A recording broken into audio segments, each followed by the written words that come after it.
Luster Cream Shampoo for soft, glamorous, caressable hair, and Colgate Dental Cream to clean your breath while you clean your teeth and help stop tooth decay, bring you Our Miss Brooks, starring Eve Arden. And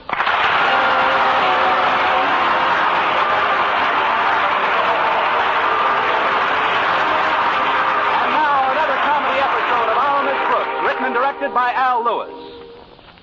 Many teachers returning from their vacations, well tanned and rested, are looking forward to resuming their duties tomorrow morning. But our Miss Brooks, who spent most of her vacation time teaching English at Madison High Summer School, doesn't share their enthusiasm for getting back into harness. No, I've been wearing the thing so long, I'm saddle sore. Of course, when summer school ended in August, I did make up my mind to get a complete change of scenery. So I took the money I received, added it to my savings from the regular school term, and by careful budgeting, was able to spend 3 glorious weeks in the furnished room I rent all year round. But last Thursday morning at breakfast, my landlady, Mrs. Davis, and I were discussing my plans for a Friday picnic. But why must the picnic be tomorrow, Connie? Why not Saturday or Sunday? Because, Mrs. Davis, tomorrow is the last weekday I'll have off until Thanksgiving. And if our beloved principal could get away with it, he'd change that to a Sunday. Oh, Mr. Conklin isn't that bad, Connie. He likes a good time as well as the next fellow. He likes a good time better than the next fellow. But if the next fellow happens to be a teacher, Mr. Conklin will stop having a good time to give the teacher who's having a good time a bad time. A song by Rudy Valley. Oh. Is Mr. Boynton taking you to the picnic, Connie? Yes, Mrs. Davis. I accepted my invitation on the phone last night. It'll be good to see Madison's bashful biologist again. He just got back from a 3-week vacation, you know. Who all is going on this picnic, Connie? Harriet Conklin and Walter Denton all. It was really Walter's idea. The poor kid can't spend any time with Harriet without Mr. Conklin constantly barking at him. Mr. Conklin isn't very fond of Walter, is he? Oh, it's not that Mr. Conklin isn't fond of Walter. He hates him. But it ought to be a nice outing for all of us. Oh, that's the door, isn't it? No, that's the bell. The door makes more of a creaking sound.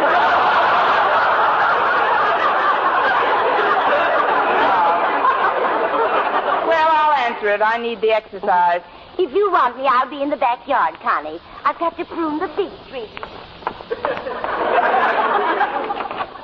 Why, it's Mr. Boynton. Come in. Good morning, Miss Brooks.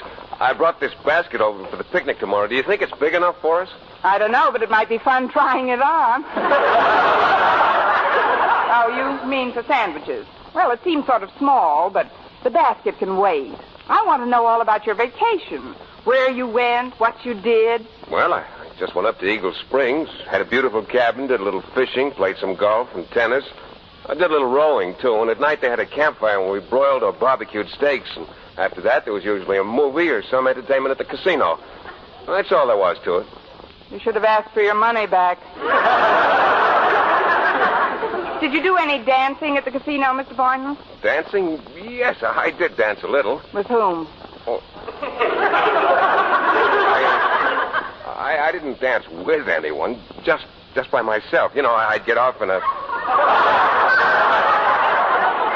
Well, I'd get off in a dark corner of the casino and sort of waltz around in time to the music. It's nice that way. If you get bored, you can always cut in on yourself.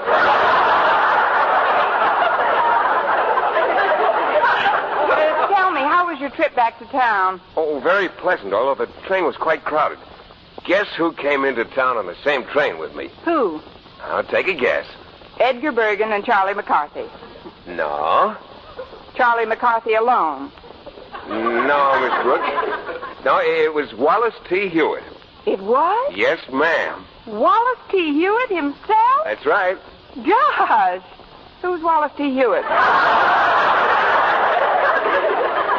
I'm surprised at you, Miss Brooks. I thought every teacher knew the chairman of the State Board of Education. Oh, it was that Wallace T. Hewitt. Did you ask him for a raise, Mr. Boynton? Oh, I know you're joking, Miss Brooks. I didn't speak to Mr. Hewitt at all. As soon as we landed in the depot, he was surrounded by reporters. Well, he's a power in educational circles in this state. It was all I could do to get a glimpse of him. What does he look like? Oh, he's quite short, almost completely bald, with a little wispy mustache and small beady eyes behind thick glasses. Good-looking boy.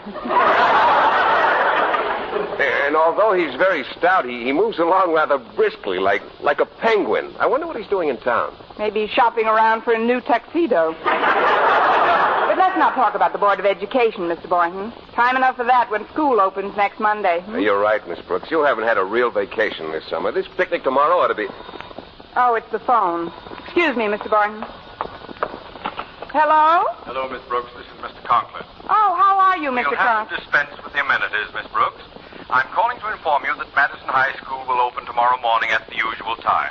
Tomorrow? But school doesn't start till Monday. I said, Miss Brooks, that our school opens tomorrow. But, Mr. Conklin, Monday is September 12th. All schools open on the 12th. I'm beginning to feel as if I were talking into a thermos bottle. Miss Brooks, just a short time ago, I received a telephone call from Mr. Wallace T. Hewitt, chairman of the State Board of Education. Although I've never met Mr. Hewitt, he notified me of his intention to visit my office in the morning. Naturally, I expect a 100% turnout from faculty and student body alike to help me welcome this most distinguished visitor. But, Mr. Conklin, we've got a picnic planned for tomorrow. In a few minutes, Walter Denton's going to take me shopping. Walter Denton? Please, Miss Brooks. I've asked you before, and I beseech you again. Don't mention that name so soon after breakfast. What my daughter sees in that lame-brained dunce is more than I can...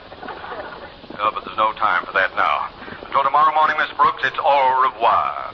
Au revoir to you, Mr. Conklin. Well, there goes our picnic, Mr. Boynton. Where? Down the drain, I'm afraid. Your precious Mr. Hewitt has decided to honor our fair school with a visit tomorrow morning. So Mr. Conklin's ordered us all back to greet him. Tomorrow? But school doesn't open officially until Monday. Believe me, Mr. Boynton, I delivered that message with all the feeling my parched little throat could muster. But the answer's the same.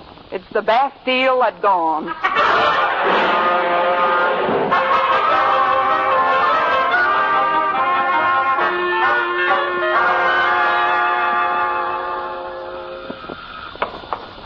Coming. Well, it can't be Walter Denton. Why not? Hiya, Miss Brooks. I just saw Mr. Boynton on the corner. I know, he just left. Walter, I've got some sterling news for you. Your news will have to wait, Miss Brooks. I've got the bulletin of all time. Oh, you have? Sure. Listen to this. You know how Mr. Conklin hates me.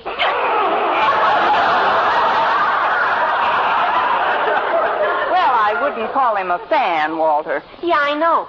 But even so, when he hears about anybody having a good time, even me, he sometimes tries to muscle in. So, I thought up a way to keep him from ruining our picnic tomorrow if he decides to horn in at the last minute. But, Walter, about tomorrow... Please, Miss Brooks, let me finish. About an hour ago, I called old Marblehead on the phone. Mr. Conklin. And I put a handkerchief over the mouthpiece and disguised my voice. Oh, you should have been there, Miss Brooks. It was a riot. What did you say, Walter? I said, get a load of this, Miss Brooks. I said, hello, Conklin. And he said, yes, this is Osgood Conklin. Who is this? And then I said, this will kill you, Miss Brooks. Well, let's not make it such a slow death. Who did you say it was? I said, Conklin, this is Wallace T. Hewitt. Wallace T. Oh, no. Yeah. And then I said, I'm inspecting some of the schools in this area, and I'll expect to see you in your office at 9 o'clock tomorrow morning. And then while he was falling all over himself to be nice to me, I hung up. Well, is that a rib or is that a rib? That, Walter, is the greatest rib that's been pulled since Adam was a bachelor.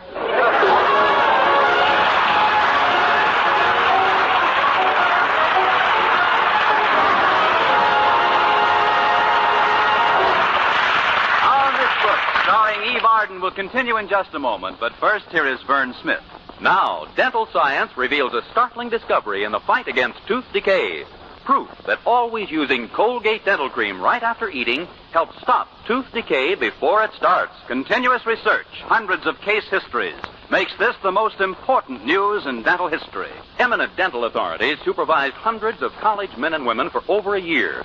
One group always brushed their teeth with Colgates right after eating. The other followed their usual dental care. And here are the amazing results. The group using Colgate dental cream as directed showed a startling reduction in average number of cavities, far less tooth decay. The other group developed new cavities at a much higher rate. No other dentifrice offers proof of these results. And Colgate contains all the necessary ingredients, including an exclusive patented ingredient for effective daily dental care. No risk of irritation to tissues and gums. And no change in flavor, foam, or cleansing action. As always, Colgate cleans your breath while it cleans your teeth. The Colgate now at your dealers is the same formula used in the test. Always use Colgate dental cream right after eating to help prevent new cavities, help stop tooth decay before it starts.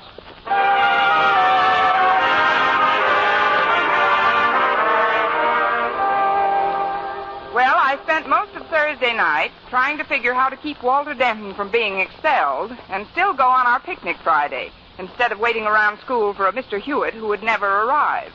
About 4 a.m, an idea was born, and a thoroughbred infant it was, out of desperation by panic. A half hour before school was due to convene, found me heading for Marty's Malt Shop, a student hangout across the street from Madison. As I entered, I noticed Stretch Snodgrass, known to his chums as Athlete's Foot of the Brain, seated at a table by himself. Good morning, Stretch. Am I intruding? Oh, no, Miss Brooks. You don't look no different to me than you always do. Thank you, I think. Mind if I sit down and have a cup of coffee? Not at all. Here, I'll take this off the seat for you. It's my football. Yes, I know. That's the only thing you've passed all year. But, Stretch, there's something you've just got to understand. Yeah, there must be something. Now I'm not so sure. But it seems that a very dear mutual friend of ours engineered a rather foolish prank yesterday. And if the facts ever leak out, he'll be expelled from Madison. You and I, Stretch, hold his scholastic future in our hands. Now, how good are you at keeping a secret? Oh, I'm very good, Miss Brooks. Like yesterday when my pal Walter Dent imitated Mr. Hewitt's voice on the phone and told old Marblehead that... Oh, Mr. Conklin, he better hightail it over to school today. After Walter done it, he made me promise to keep it a secret. So that's why I won't tell nobody. Not a word of it. Not a word of what, Stretch? Well, how Walter told... Oh, no, you don't. You can't trick me into spilling anything. You couldn't beat it out of me with a rubber hose. Stout fella. But, Stretch, the entire faculty and student body have to be in school this morning only because Walter imitated Mr. Hewitt's voice on the phone and told old Marblehead, Mr. Conklin, to hightail it over to school today. Gosh, how did you know that, Miss Brooks? There must have been a leak. But I've got an idea that can get us all out of here. Now, will you help me, Stretch? Sure, Miss Brooks. What can I do? Well, you can see to it that Mr. Hewitt arrives nice and early so we can all leave the same way. But I don't know Mr. Hewitt. And Mr. Conklin doesn't either. Now, listen closely, Stretch. You know the little park right across from the school library? Library? Where all the books are kept. Books? It's on the way to the football field. Oh, that little park. Sure, I know where that is. There's always a bunch of old delericts sitting around there.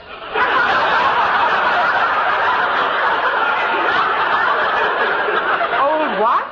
Delericts, you know, bums, sort of. Oh, now we're getting somewhere.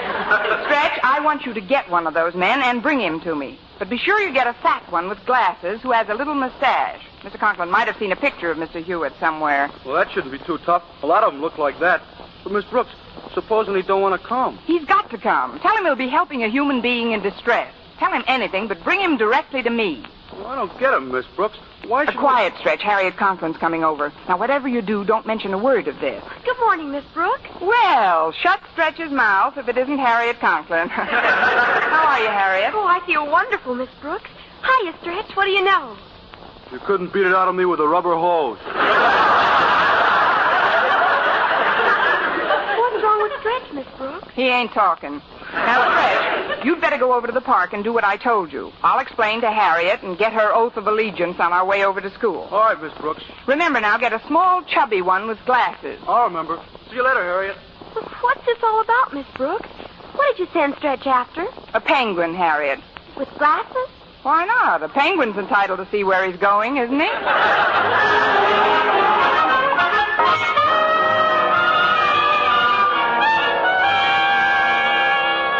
I don't understand this. Boy, of all the people in the park, why did you have to pick on me? Because you were so nice and round. Yeah. I mean, like I told you, mister, it's a matter of helping out a human being. Besides, you wasn't doing nothing in the park. I wasn't doing nothing. Who teaches you English, boy? Miss Brooks. Well, there she is waiting on the steps. I'll introduce her to you in a minute. Well, what's your name? My name is Hewitt. Wallace T. Hewitt, chairman of the State Board of Education. No. Excuse me a minute. Where are you going? I better go back to the park and get another one. Nonsense. You've aroused my curiosity now, and I'm going to see this thing through. Hello, Stretch. Miss Brooks, this is Mr. Hewitt. Oh, it certainly is. Oh, he's perfect, Stretch. Yeah. Perfect. But, Miss Brooks, this really is Mr. Hewitt. I'll say, from the top of his shiny skull to the tips of his waddly little toes. Now, see here, young woman, I demand to know what this is all about. First, I'm sitting in the park reading, The and... want ads can wait, Chubby. I've got a job for you.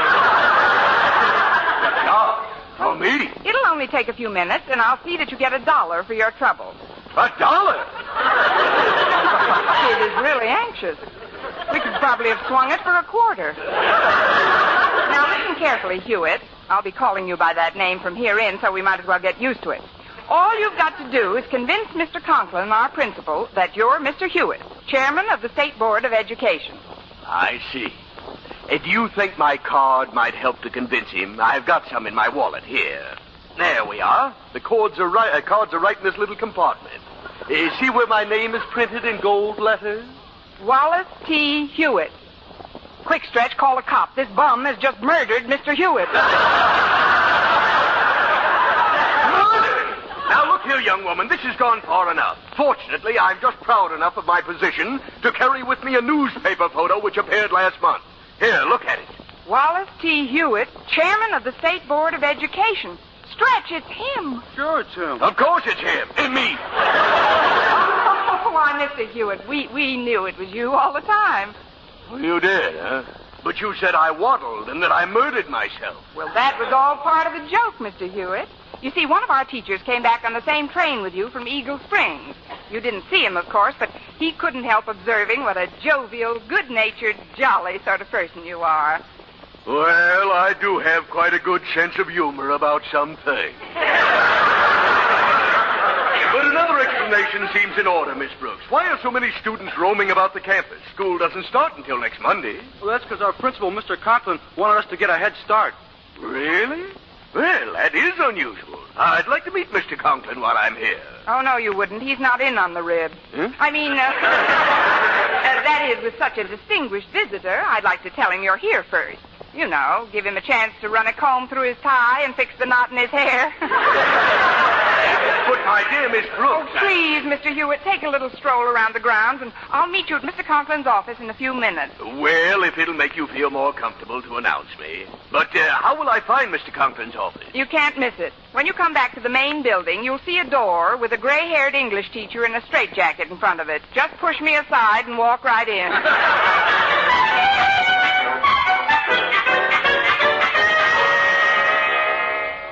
Daddy told me he'd be right over here giving the athletic field a last-minute check.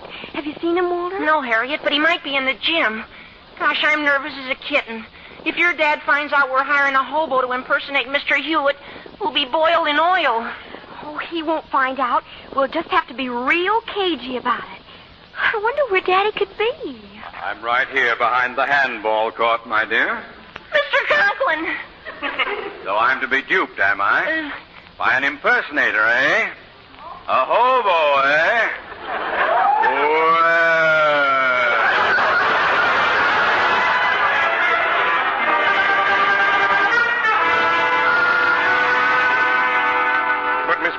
don't understand. Why am I sitting behind Mr. Conklin's desk? Because, Mr. Boynton, with the real Mr. Hewitt on our hands, we've got to have a fake Mr. Conklin. And outside of Mr. Conklin, you're the best fake I could find.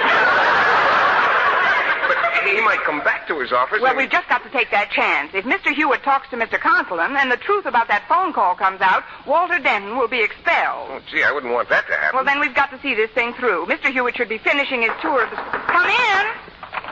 Well, Miss Brooks, I'm back. Good. Mr. Conklin here has just been perishing to meet you. Mr. Conklin, may I present Mr. Hewitt? How do you do, sir? So you're Mr. Conklin. Tell me, how long have you been the principal of Madison High School? Not long at all. I imagined as much. You're a very young man to be holding this high office, Mr. Conklin. And I might add, a very handsome young man. Isn't he a doll? and he's so industrious, Mr. Hewitt. You won't catch many principals jumping the gun like this, coming to school ahead of time. That's very true, Miss Brooks. I'll certainly mention this in my report to the board. I'm returning to the state capitol in a couple of hours, you know. Oh, really? Then we wouldn't want you to miss your train, sir. Now that we've met you, maybe we ought to let you get out. But fast. I'll show you the shortcut to the bus line. If you'll just follow me out this door, and we'll go... Going somewhere, Miss Brooks? Not me. I'm rooted to the spot. Good. And this, I presume, is Mr. Hewitt? That's right. Mr. Wallace T. Hewitt? Yes. Chairman of the State Board of Education? That is correct. Get out of this office, you hobo! Hobo! Pack up your spindle and hit the road! This has gone far enough. Mr. Conklin, did you hear what I just heard? Of course I heard. Miss Brooks, what's the meaning of this? Something wrong, Mr. Hewitt?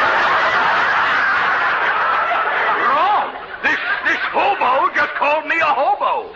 Do I have to show everyone in town my picture in the paper to prove I'm not a vagrant? Here, take a look at this, you oaf. Wallace T. Hewitt, Chairman of the State... Gad. It's you. Yes, it's me. And I'm going to see that the board hears of this outrageous affair. Now, what's your name? My name? Yes, your name. My name is Denton, Walter Denton.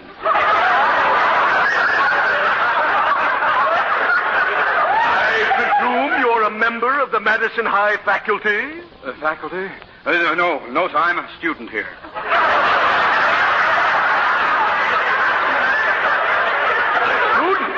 You? GI Bill of Rights. He's making up some credits so he can get into grade school. Hi, Miss Brooks. The door was open, so I just... Oh, Mr. Conklin. Yes? This is Mr. Hewitt, Mr. Wallace T. Hewitt. It's no use. The jig's up, Miss Brooks. Mr. Conklin knows he's just a hobo. Again, hobo. What is your name, young man? Me? That's my pal, Mr. Hewitt, one of my dearest buddies here at school. Stretch Snodgrass. Shake hands with Mr. Hewitt, Stretch. Stretch. Somebody mention my name? Not yet, but we will in a minute. Mr. Hewitt, this is the boy who asked you to join us while you were sitting in the park. Meet Philip Boynton. Yeah, I don't think I'm quite following the goings-on here today, but I've just got to make that train. Let me tell you one thing, though, Mr. Conklin. Yes? Will you please stop butting in, Denton? Sorry, Mr. Hewitt.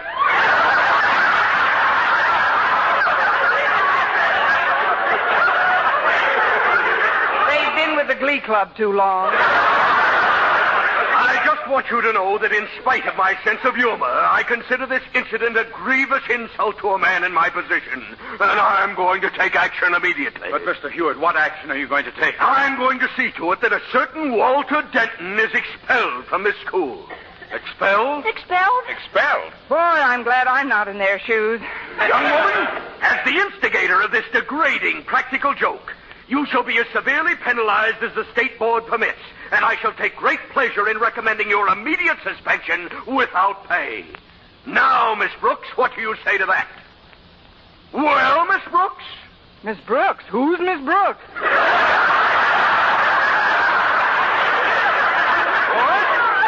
Well, if you're not Miss Brooks, then who are you? Mr. Hewitt, shake hands with Sam, the janitor.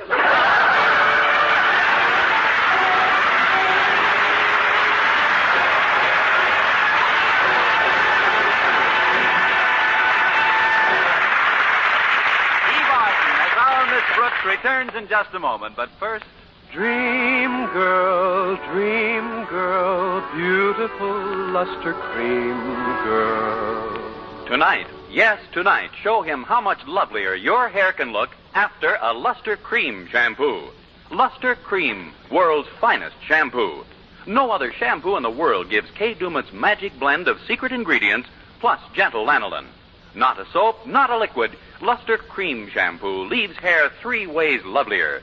Fragrantly clean, free of loose dandruff, glistening with sheen, soft, manageable. Even in hardest water, Luster Cream lathers instantly. No special rinse needed after a Luster Cream shampoo. So gentle, Luster Cream is wonderful even for children's hair. Tonight, yes, tonight, try Luster Cream shampoo. Dream girl, beautiful luster cream girl. You owe your crowning glory to a luster cream shampoo. And now, once again, here is our Miss Brooks. Well, what started out as a pretty dangerous practical joke soon proved to be nothing more than a clean-cut, wholesome shambles. But by mass pleading and a pint of quickly generated tears, we finally prevailed upon Mr. Hewitt to suspend sentence, and at long last we were off on our picnic. In less than an hour, Mr. Boynton had driven us about 30 miles from town. Well, it took us a little while, but we can still have some fun. Sure we can. It's a beautiful day and the ride's just swell. Don't you think so, Miss Brooks? I certainly do, Walter. Your car drives beautifully, Mr. Boynton. So much smoother than mine. Oh, thanks, Miss Brooks. But you know something? I can't help wishing we had taken my car instead. Why, Miss Brooks? Because that's where I left the picnic basket. Next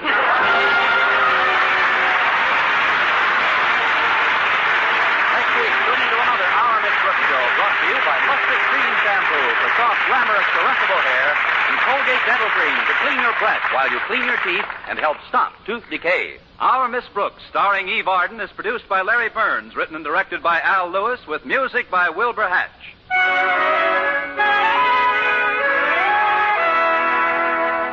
Doctors prove you too may have a lovelier complexion in 14 days. Yes, 36 leading skin specialists proved in tests on 1,285 different women that a new method of cleansing with palm olive soap using nothing but palm olive brought new complexion beauty to 2 women out of 3. Just wash your face 3 times daily with palm olive soap.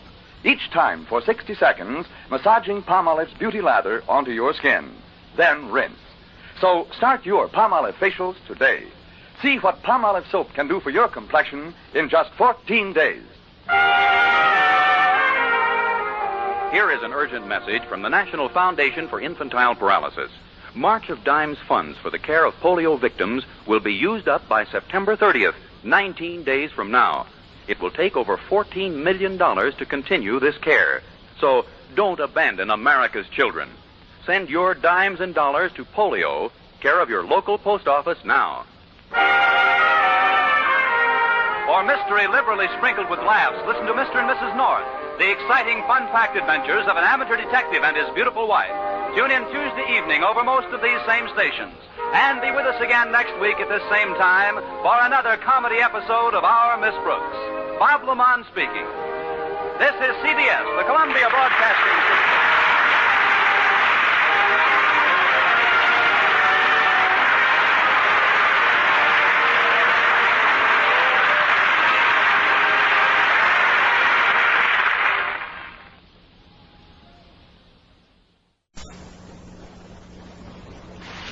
Luster Cream Shampoo for soft, glamorous, caressable hair, and Colgate Dental Cream to clean your breath while you clean your teeth and help stop tooth decay bring you Our Miss Brooks, starring Eve Arden, written by Al Lewis.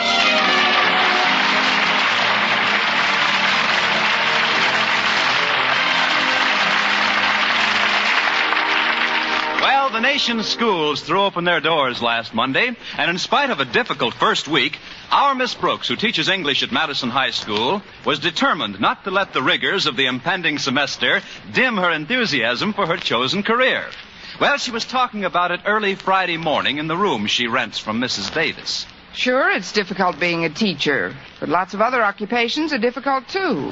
Besides, maybe Mr. Conklin, our principal, will recommend that I be made head of the English department. That carries a bigger salary with it, and who knows, from there I might become an assistant principal, maybe even a principal. Then there's always Mr. Boynton.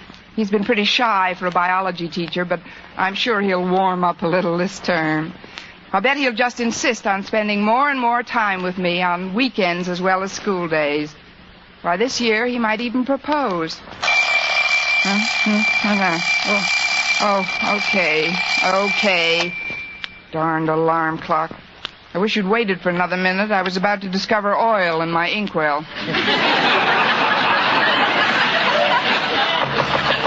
Connie! Oh, Connie, it's time to get up. Oh, I am up, Mrs. Davis. Come on in. I was afraid you wouldn't hear your alarm, Connie.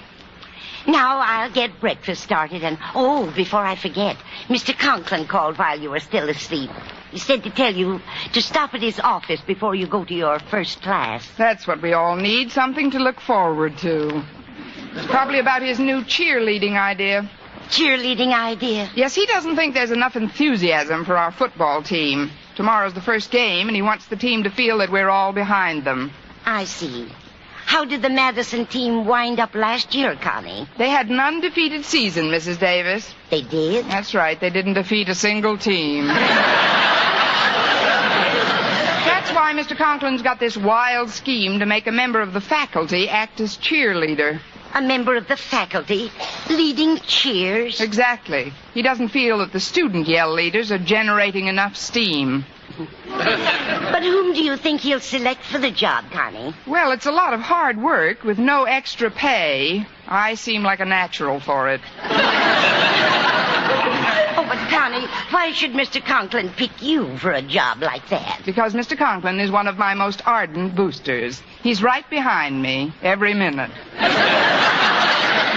It gives me a great sense of security to know that our beloved principal is one of my staunchest supporters. Really? Yes, it's like standing on a nice, firm gallows. But after what he's already done to me, leading a few cheers will be easy. He's done something else? Yes, he's still on his big anti-fraternization kick. So he moved me from room 148, right next to Mr. Boynton's biology lab, way down to room 102. I hardly get to see him at all now. But can't you just stroll casually down to his room between classes? There isn't much time between classes, Mrs. Davis. How casual can you be with spiked shoes and a kneeling start? Poor Connie. If it isn't one thing, it's another. But I still can't conceive of you as a cheerleader in a football stadium. I assure you, Mr. Conklin can. I wouldn't be surprised if he expected me to be a drum majorette as well. Why, this very minute he's probably chuckling into his coffee at the thought of me throwing a big brass baton up in the air and catching it without a bounce on the top of my head.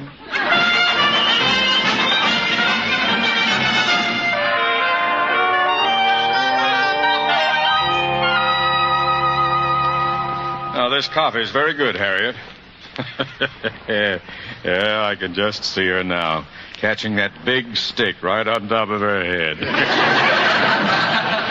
Pardon me, Daddy, but I don't quite follow you. Oh, it's Miss Brooks, Harriet. I'm thinking of making her faculty cheerleader for the football season. Why, that's a wonderful idea, Daddy.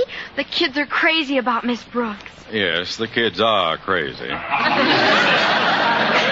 But, Harriet, do you think she'll accept her new assignment as yell leader cheerfully? Well, I don't know why not. If it's good enough for a principal, it ought to be all right for a teacher. What do you mean, if it's good enough for a principal? Well, the story's right here in the morning paper, Daddy. Jason Brill, principal of Clay City High School, elected honorary cheerleader. But it was my idea to get a faculty cheerleader. I told Brill about it last week when we... Let's see that paper. Why, they've got his picture in here. Jason Brill thanking the student body of Clay City High. Well, of all the hammy oafs. Not only does he steal my idea, but he appoints himself to grab all the publicity. But he didn't appoint himself, Daddy. He was elected by the students. Oh, he was elected by the students. Well, then I guess I can be elected by the students as well. You? A cheerleader? Well, what's so funny about it? I was a drum major in college. I'll call a special assembly right after lunch, and we'll vote for a faculty cheerleader. Well, gosh, Daddy, I don't like to undermine your ego, but if it's an elective position, Miss Brooks will probably win it by a mile. Oh, she will. You forget, young lady, that your father is an old hand at politics. Why, I was offered a political position before I was even a teacher in this town. Yes, Daddy. Of course, I had a good reason for not accepting. I know. The back of your car wasn't big enough to hold all the dogs you'd have to collect.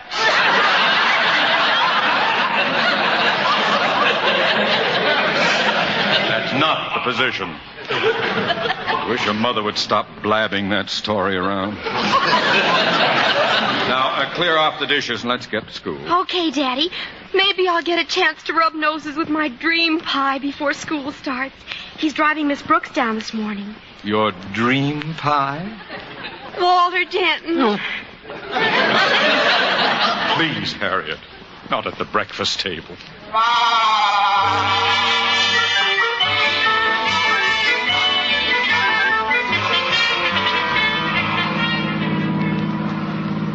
And so, Miss Brooks, although I've often kidded about the subject, his actions this week forced me reluctantly to one conclusion. What's that, Walter? Mr. Conklin finds me acutely distasteful.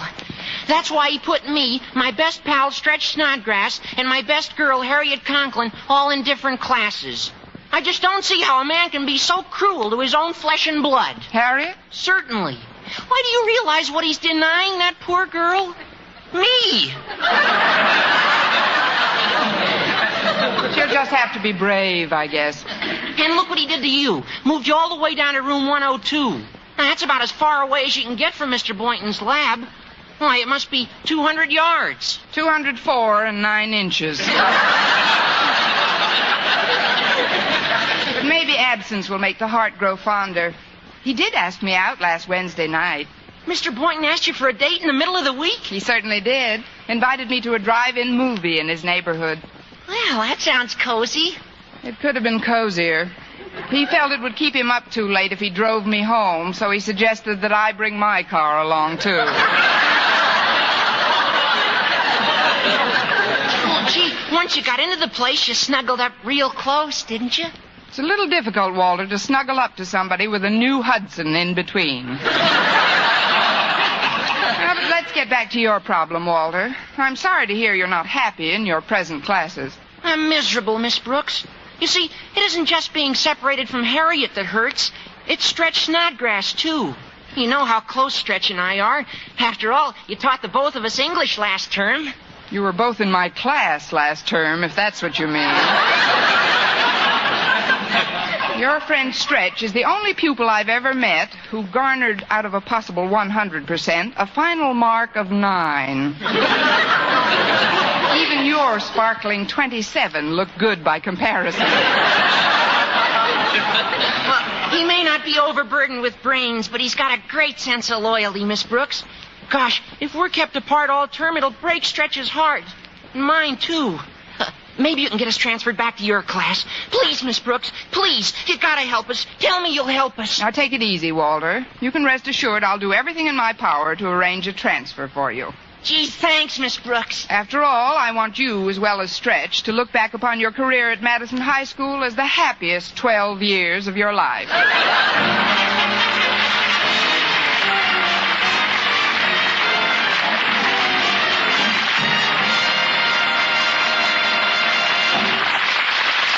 Our Miss Brooks, starring Eve Arden, will continue in just a moment. But first, here is Vern Smith.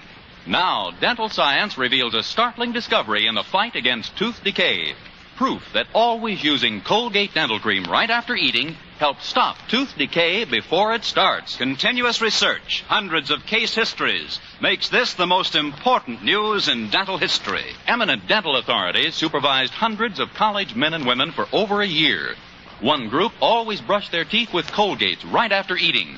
The other followed their usual dental care. And here are the amazing results.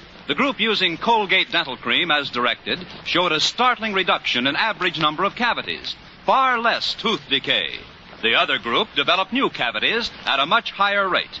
No other dentifrice offers proof of these results, and Colgate's contains all the necessary ingredients, including an exclusive patented ingredient for effective daily dental care. No risk of irritation to tissues and gums, and no change in flavor, foam, or cleansing action.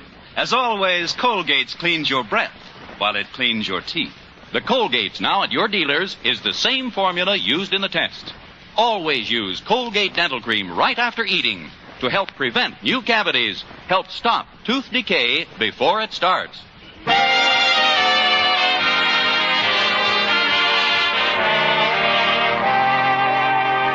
Well, I arrived in school before Mr. Conklin did, and having a little time to kill, I sauntered toward Mr. Boynton's biology laboratory.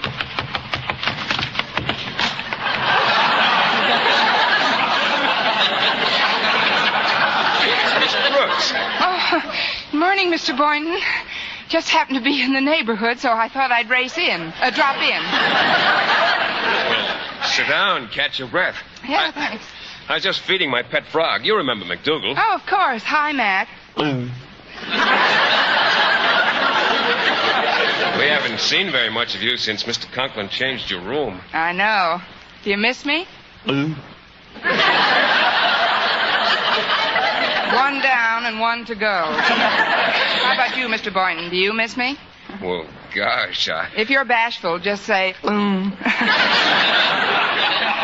Wait, it's only natural, I suppose, for all living creatures who form a certain habit pattern to be temporarily thrown into a mild state of confusion by the disruption of that pattern.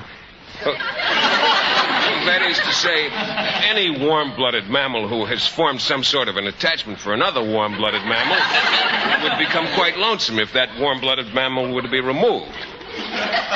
Let's stand closer to the bars. Here come some people with peanuts.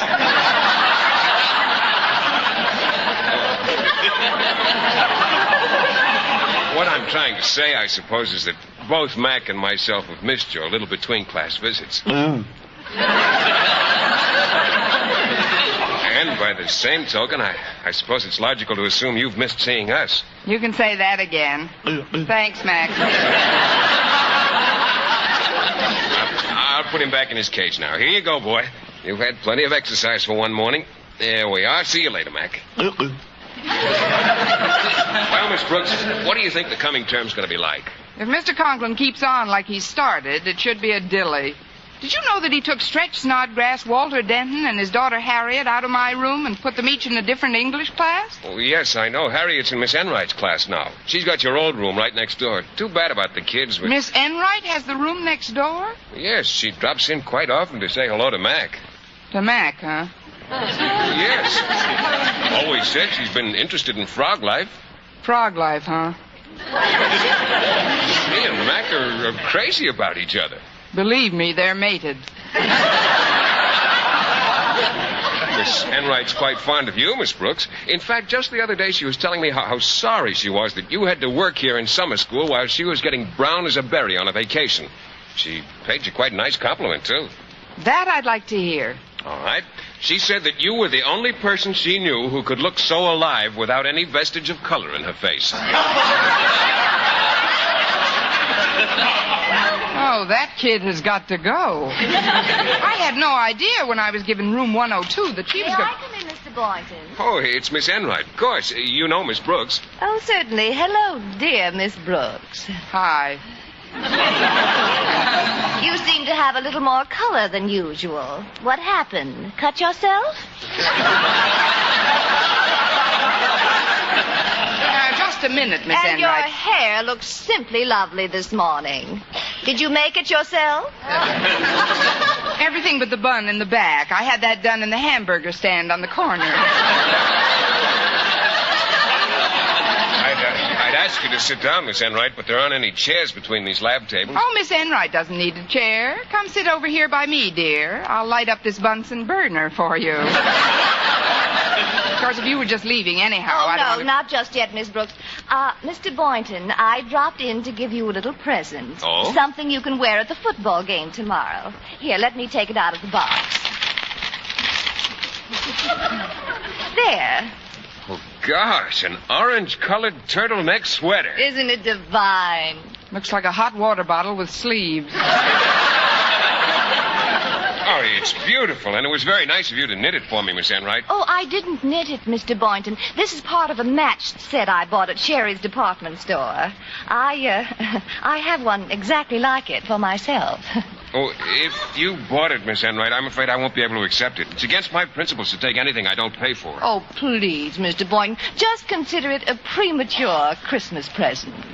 Well, in that case, thank you, Miss Enright. I'd better hang it up in the cloakroom so it doesn't get creased. Will you excuse me, Miss Brooks? Certainly. I'll stay here and chat with Santa.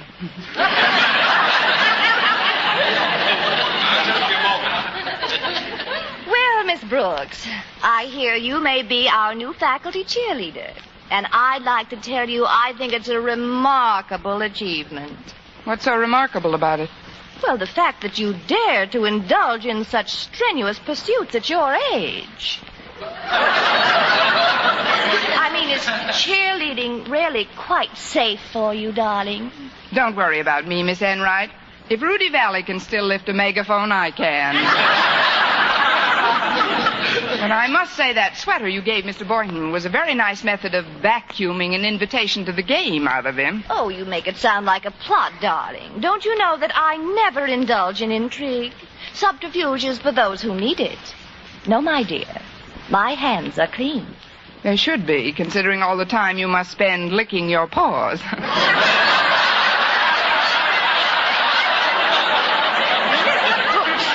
Are you hinting that Oh, I'm not hinting anything, Miss Enright. I just understand why you didn't knit that sweater yourself. You would have wasted too much time playing with a ball of yarn. Droll thing, you. Sometimes I think you're out of this world, but I know it's just wishful thinking. Likewise, I'm sure. But you'll have to excuse me now. I've got to stop in at Mr. Conklin's office before class. Well, I'll have to dash too, I'm afraid. Oh, I'm sorry I kept you waiting, ladies. Oh, are you leaving? Yes, I'd better get an early start. It's a sleeper jump to my room from here. Well, I'm glad you dropped in, and thanks a million for that dandy sweater, Miss Enright. Oh, you're very welcome, Mr. Boynton. Goodbye. Bye. Don't be strange. It's out of her hands.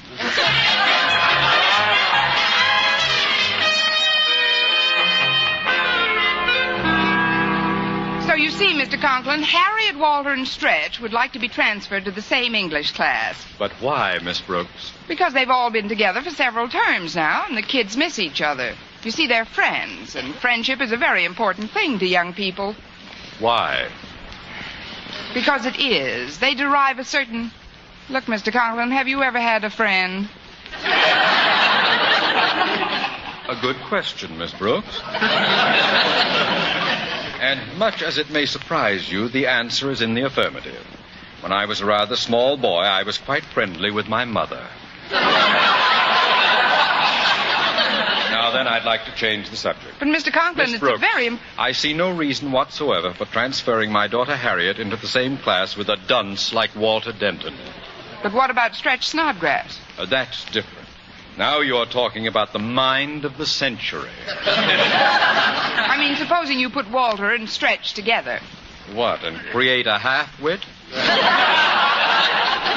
Now, before you return to your class, Miss Brooks, there's another matter I'd like to broach to you. Did you read the paper this morning? No, sir, I didn't. I see. Then do you mind receiving some of the news in capsule form? Why should I mind? That's how I get my salary. I mean... What news, Mr. Conklin? Well, it seems that Jason Brill got himself elected faculty cheerleader at the Clay City High. But I thought that was... Yes, Miss Brooks, it was my idea, but he latched onto it. Pilfered it from me last week. Now, you know how I feel about Jason Brill, don't you? I think so, Mr. Conklin. To you, he's a sort of an old Walter Denton. Worse, if possible. However, he's not going to get away with this, Miss Brooks. We're going to hold an election here at Madison this afternoon, and I'm going to win it.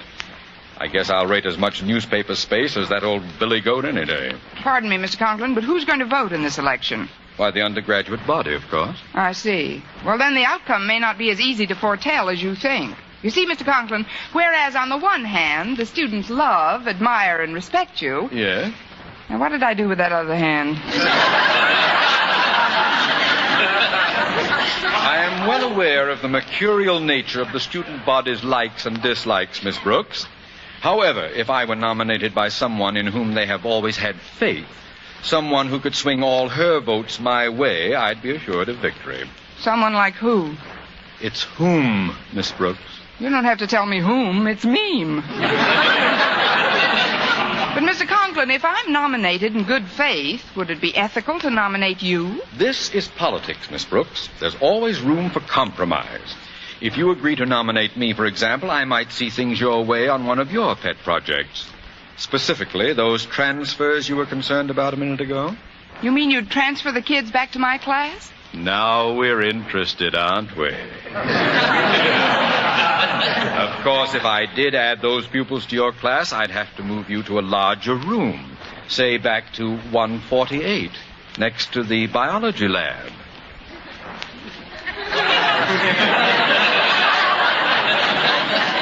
Well, what are you thinking, Miss Brooks? Just that when you became a principal, Madison's gain was Tammany's loss. Then you'll do it. Fine.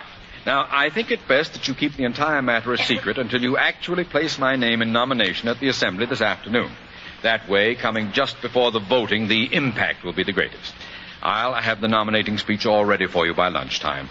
Let's see now. Have I overlooked anything? Just the getaway car with the motor running.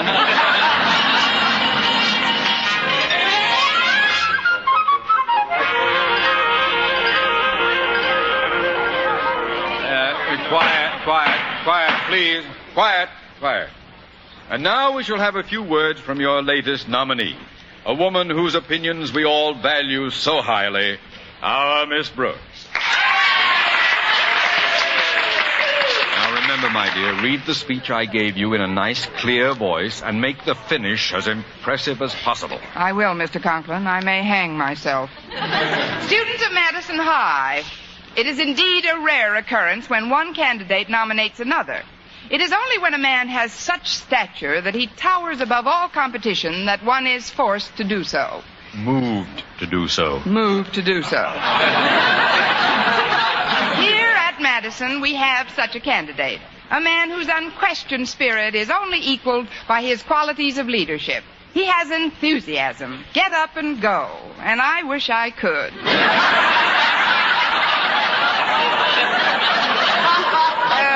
That is, this candidate has long guided the destiny of this glorious institution of which I am proud to be an inmate. Instructor. Therefore, may I place in nomination and urge you all to vote for the man whose kindness, consideration, and unselfishness is known to us all. Osgood Conklin. Osgood Conklin. Osgood Conklin? Osgood Conklin. Thank you, Harriet. Now we shall proceed to that which is the inherent right and treasured privilege of every American, the vote.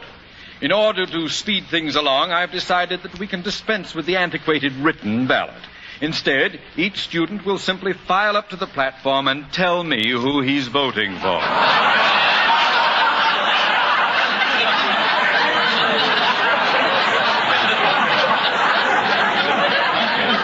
The first row, please. I object!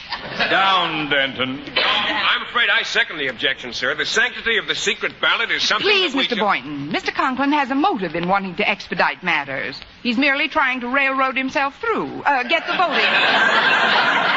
voting accomplished quickly. Seems to be something wrong, Miss Brooks. Remember, I won't keep my promise unless you keep yours. Well, I'm trying to, Mr. Conklin.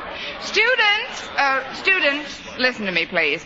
I move that we elect Mr. Conklin faculty cheerleader by acclamation. Now, what do you say, kids? Is it Osgood Conklin by acclamation?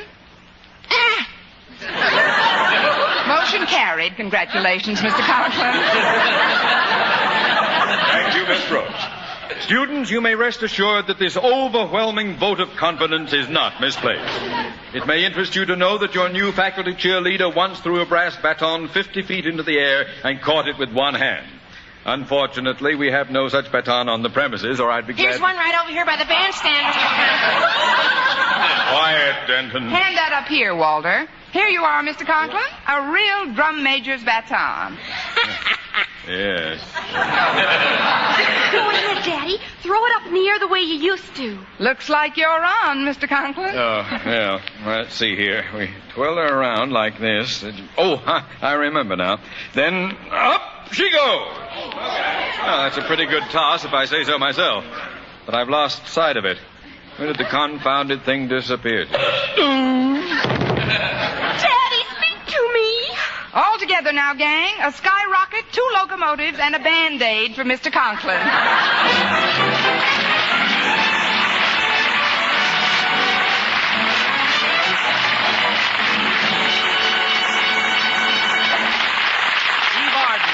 Miss Brooks returns in just a moment, but first... Dream girl, beautiful luster cream girl. Tonight, yes, tonight, show him how much lovelier your hair can look after a Luster Cream shampoo. Luster Cream, world's finest shampoo. No other shampoo in the world gives Kay Daumit's magic blend of secret ingredients plus gentle lanolin. Not a soap, not a liquid. Luster Cream shampoo leaves hair 3 ways lovelier. Fragrantly clean, free of loose dandruff, glistening with sheen, soft, manageable. Even in hardest water, Luster Cream lathers instantly. No special rinse needed after a Luster Cream shampoo. So gentle, Luster Cream is wonderful even for children's hair. Tonight, yes, tonight, try Luster Cream shampoo. Dream girl, beautiful luster cream girl. You owe your crowning glory to a luster cream shampoo. And now, once again, here is our Miss Brooks. Well, I left the auditorium after a spirited rally, during which we all sang songs and cheered while Mr. Conklin rubbed his head. At the end of the school day, I ran into Mr. Boynton as he was coming out of our principal's office. And from what he told me, I knew Mr. Conklin had kept his end of the bargain. Yes, indeed. There certainly has been a lot of switching around, Miss Brooks. Miss Enright's been moved into room 101. That's probably so I could have my old room back. You know, 148 next to your biology lab. My old biology lab. Old biology lab? You mean you've got a new one? Yep. In the switching around, I've been moved to 102 next to Miss Enright. Oh, no. Well, let's not waste any more time in school, Miss Brooks. After all, today's Friday. We have a date to go to the zoo. Let's skip it, Mr. Boynton. With my luck, they're sure to put us in separate cages. Next week, tune into another Our Miss Brooks show brought to you by Luster Cream Shampoo for soft, glamorous, caressable hair and Colgate Dental Cream to clean your breath while you clean your teeth and help stop tooth decay. Our Miss Brooks, starring Eve Arden, is produced by Larry Burns, directed by Al Lewis, with music by Wilbur Hatch.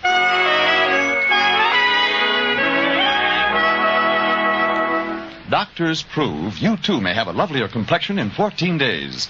Yes, 36 leading skin specialists proved in tests on 1,285 different women that a new method of cleansing with palm olive soap using nothing but palm olive brought new complexion beauty to 2 women out of 3.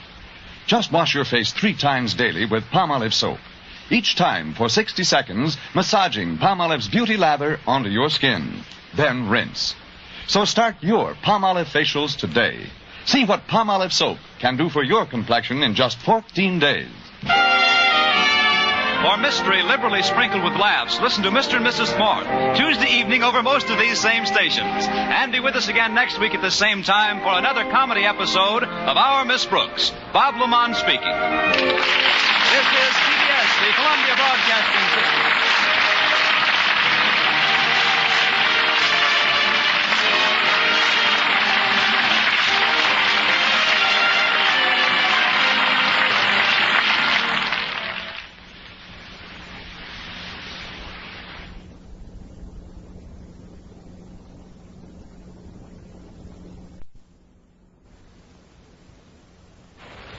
Luster Cream Shampoo for soft, glamorous, caressable hair, and Colgate Dental Cream to clean your breath while you clean your teeth and help stop tooth decay bring you Our Miss Brooks, starring Eve Arden.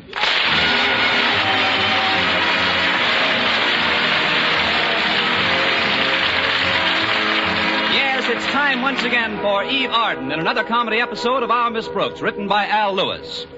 Well, for most of us, it's considerably harder to get up early on winter mornings than it is during the summer. But this isn't the case with our Miss Brooks, who teaches English at Madison High School. Maybe I'm just being perverse, but if I found it any harder to get up early in the winter than I do in the summer, I'd sleep right through the spring. That's why Mrs. Davis, my landlady, had such a time waking me last Thursday morning. Connie, get up, Connie. Go away, Mrs. Davis. Come on now. You told me yourself that you wanted to get up at 6:30 sharp.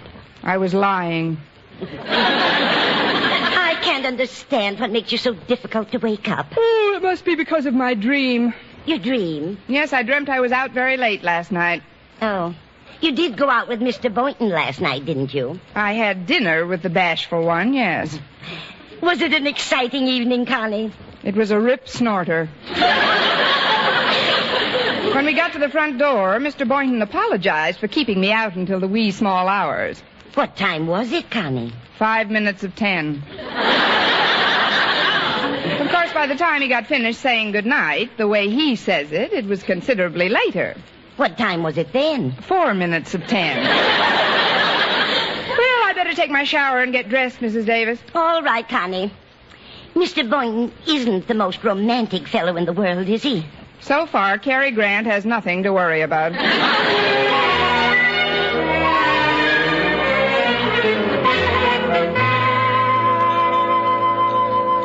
Oh, this coffee was very good, Mrs. Davis. Oh, I'm glad you like it, Connie.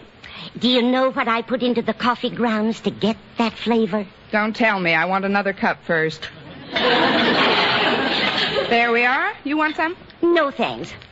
I've been thinking about Mr. Boynton all morning. Why, Mrs. Davis, don't tell me I've got competition. Oh, competition? Oh, of course not, Connie. Why, I'm old enough to be both your mothers. Oh, now, please, Mrs. Davis, you mustn't split up over us. Oh, that must be Walter Denton. I can tell because there's still some food on the breakfast table. I'll get it. All right, Connie. I'm going out in the yard for a few minutes. I've got to try to fix that incinerator. The incinerator? What's the matter with it? It caught on fire the other day. I'll tell you about it when I come back. Should be interesting. Be right there. Good morning, Walter. Correction, Miss Brooks. It's a wonderful morning. A delicious morning. A morning dripping with ecstasy. Well, trickle in, happy boy. What are you celebrating, Walter? Was Madison High swept out to sea by a tidal wave? Of course not, Miss Brooks. It's me that's being carried along by a tidal wave. A tidal wave of emotion unprecedented in one of my tender years.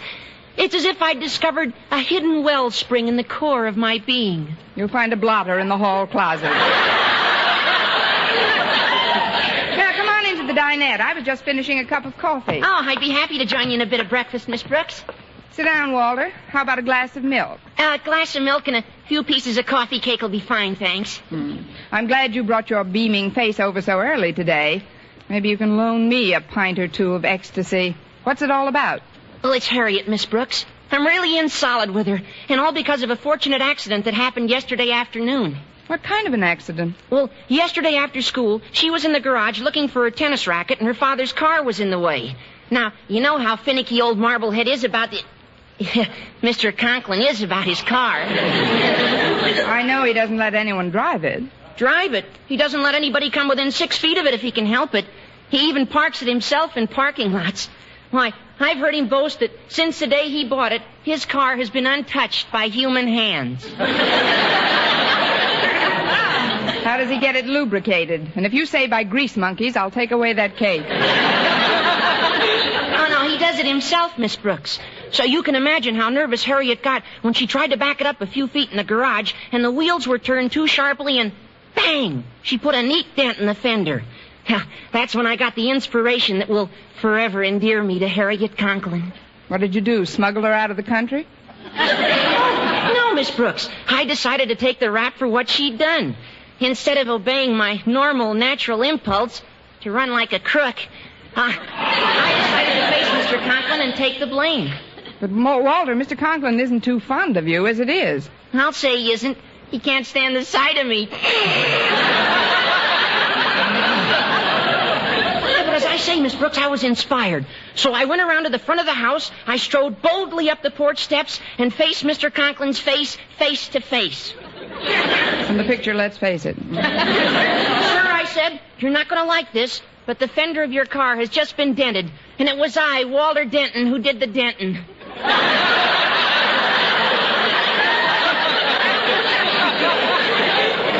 You've been reading too much Ogden Nash. What did Mr. Conklin say to that, Walter? He said, Denton, I admire your honesty. That's all he said? Not another word, not another syllable. He just extended his hand and shoved me down the steps. I knew there was some sort of punctuation. But as I landed in the yard below, I felt a warm glow spreading around my heart. I question the geographical accuracy of that remark. No, it's the truth, Miss Brooks. I saw a look in Harriet's eyes she helped me up that seemed to say, Walter Denton, I am forever your slave. And you know something, Miss Brooks? That system would work for you, too. But, Walter, I can't be your slave. The Board of Education has a priority. No, I'm talking about Mr. Boynton. Now, if you want to get in solid with him, all you've got to do is just what I did.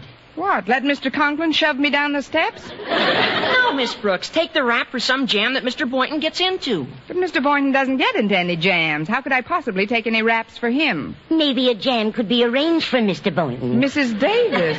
I couldn't help but hear your conversation, Connie. You couldn't? No, I had my ear to the keyhole. Walter, I want you to know that I think you've got a wonderful idea there. Oh, thanks, Mrs. Davis. Now, it shouldn't be too tough to figure out a way to get Mr. Boynton into some kind of trouble at school. Then you could take the blame for him, and he'd be so grateful, he wouldn't know what to do for you first. But I bet you could tell him.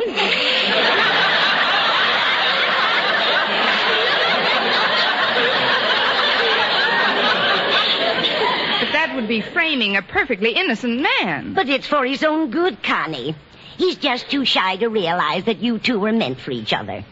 Now, it's quite early yet, so before you start out for school, let's all sit quietly and try to figure out the best possible scheme. Swell. We'll all concentrate. I've got it.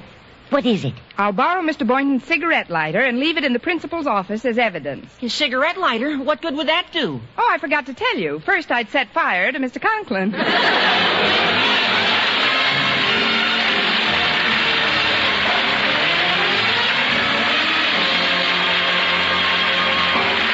Our Miss Brooks, starring Eve Arden, will continue in just a moment, but first here is Vern Smith. Now, dental science reveals a startling discovery in the fight against tooth decay. Proof that always using Colgate dental cream right after eating helps stop tooth decay before it starts. Continuous research, hundreds of case histories, makes this the most important news in dental history. Eminent dental authorities supervised hundreds of college men and women for over a year. One group always brushed their teeth with Colgates right after eating. The other followed their usual dental care. And here are the amazing results. The group using Colgate dental cream as directed showed a startling reduction in average number of cavities, far less tooth decay. The other group developed new cavities at a much higher rate. No other dentifrice offers proof of these results. And Colgate's contains all the necessary ingredients, including an exclusive patented ingredient for effective daily dental care. No risk of irritation to tissues and gums. And no change in flavor, foam, or cleansing action. As always, Colgate's cleans your breath while it cleans your teeth. The Colgate's now at your dealers is the same formula used in the tests. Always use Colgate dental cream right after eating to help prevent new cavities, help stop tooth decay before it starts.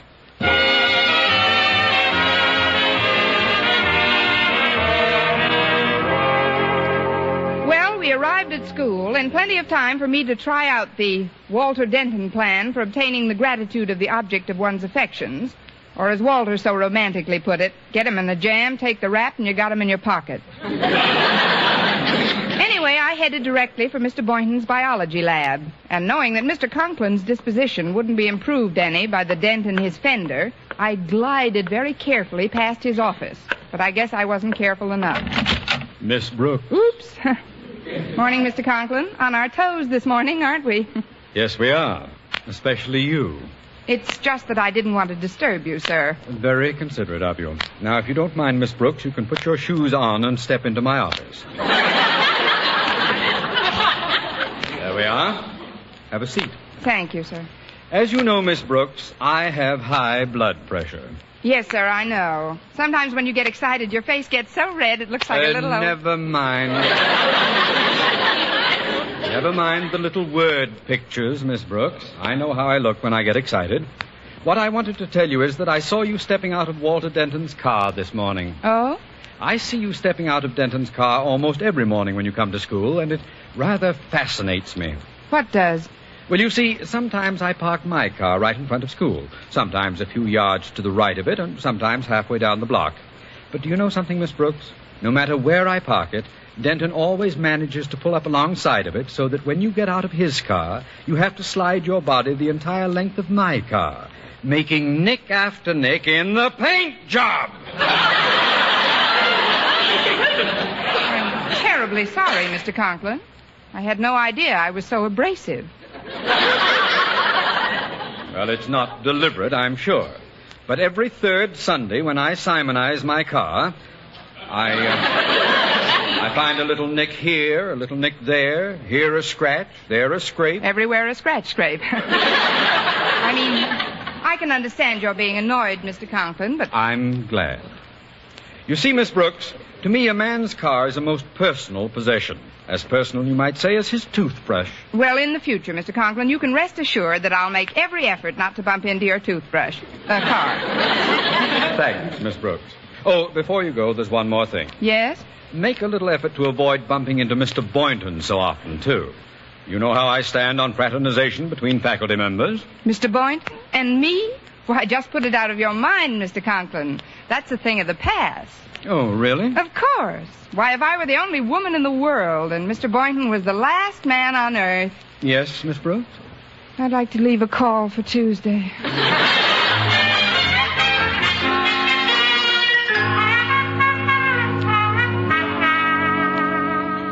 So you see, Mr. Boynton, although I don't like to lecture, these little visits have just got to stop. That's all there is to it. But why, Miss Brooks? I like your dropping into my lab like this. Well, that's the end of that lecture. Any questions? Honestly, I don't see why Mr. Conklin's so strict about teachers passing the time of day once in a while. What harm does it do? Well, it does slow up our work some, I suppose. Although I haven't anything urgent to do at the moment. In fact, I was just doodling on this scratch pad. You see, it's a sketch of one of my white mice. Say, that's very cute. How is everything with you, Mr. Boynton? Fine, Miss Brooks. No trouble on the horizon at all? That is, everything sailing along smoothly for you? Smooth as silk. Oh. Let me have that mouse you just drew. And that pencil. Thanks. Now, when I put this little mustache on him, who does it remind you of? Well, gee, I don't know. Here, I'll give you a hint. There. Well, when you put his name on it, it does look quite a bit like Mr. Conklin. Say, that reminds me. I've got some reports to turn into him this morning. Oh, I'll do it for you. I'm going right by his office. Are you sure it's no trouble? Trouble? It's my opportunity. I mean, I'll be glad to leave these reports for you. See you later, Mr. Boynton. All right, Miss Brooks, and thanks. Now I better tear up that drawing with Osgood Conklin's name on it, or he might... Well, now, that's funny. It disappeared. Oh, Miss Brooks, just a minute. What is it? Did you happen to pick up that drawing Miss Brooks, what's that you're stuffing in the envelope with my reports? Please, Mr. Boynton, I never stuff. Let's see that a minute. But, Mr. Boynton, if you don't get reports in promptly to Mr. Conklin, he gets furious. Miss Brooks, look at this picture. Eek, a mouse. Yes, and with a mustache. Now, I wish you'd tell me what he's doing in there with my reports. Maybe there's some cheese in the envelope. This is no laughing matter, Miss Brooks. I could have gotten into a fine jam with Mr. Conklin. Yes, it could have been a beauty. But there's no harm done, Mr. Boynton. I would have discovered it before I got to Mr. Conklin's office, and well, you don't think I intentionally... Mr. Boynton, how dare you accuse me of what I just did?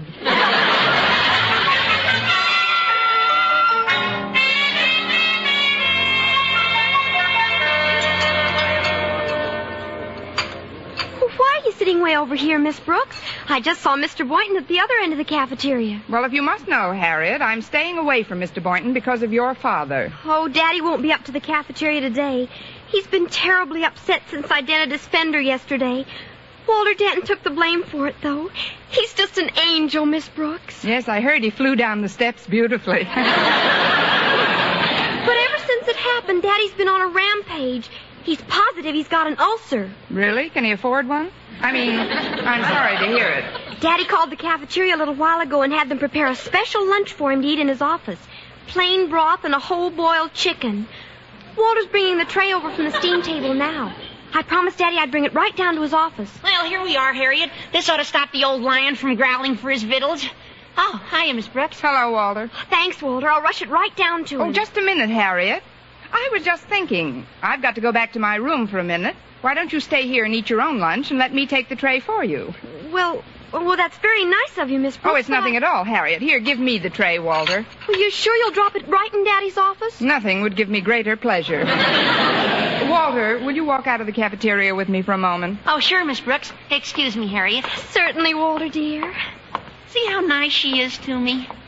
How are you doing, Miss Brooks? Think of any way to get Mr. Boynton into a jam? I think I've got an idea, Walter, but you've got to help me. Yeah? Now, while he's out, I want you to take this tray into Mr. Boynton's laboratory. Just put a little note on it saying compliments of the cafeteria. And whatever you do, don't mention this to Harriet. But, Miss Brooks, this lunch belongs to Mr. Quiet, Walter. His office is just a few doors down the hall. You started me on this thing. Now, the least you can do is cooperate. Well, okay, Miss Brooks. I'll put it in the lab right away.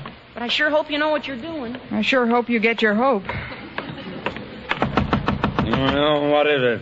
May I see you for a moment, Mr. Conklin? Oh, come in, come in. There's something I'd like to tell you, sir. Very well, but be brief. Oh, I will. I know this is your feeding time. Lunchtime.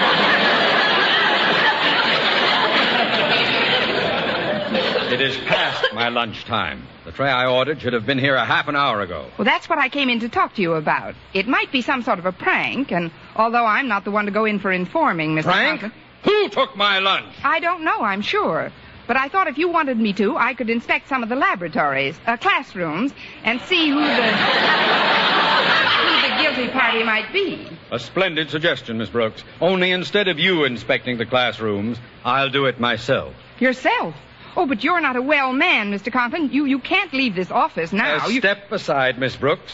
I'm going to locate my lunch, or else.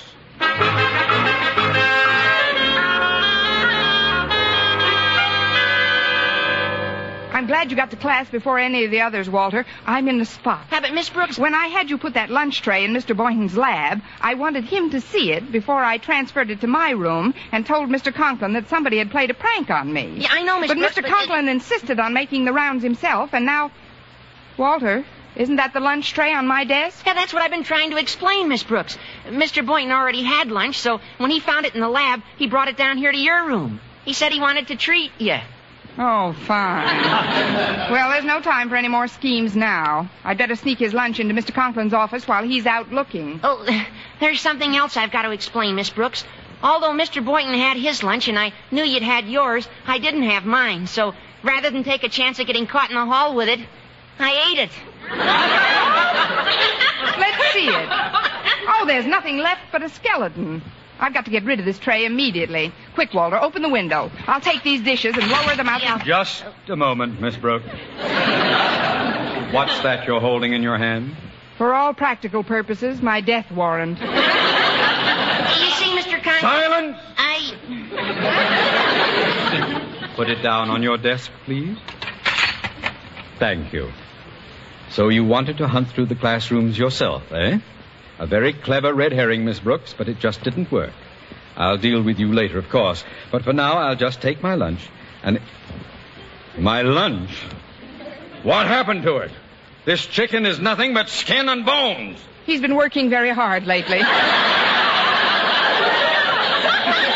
Mr. Conklin, I'll explain it all later. I'll think of something. Just go to your office and relax. Why, I'll bring you a tray that'll make you feel like $1 million. There's only one thing I want you to bring me on a tray, Miss Brooks, and that's your head.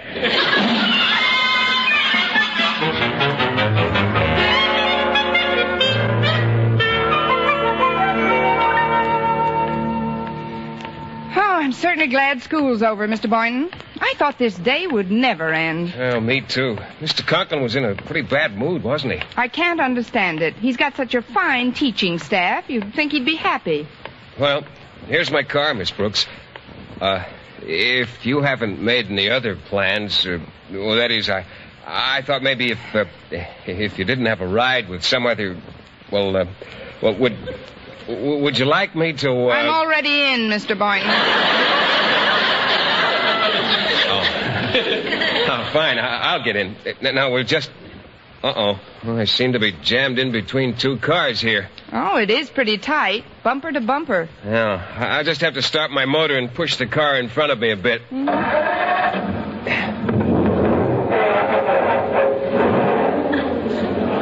Why do people persist in leaving their cars in gear?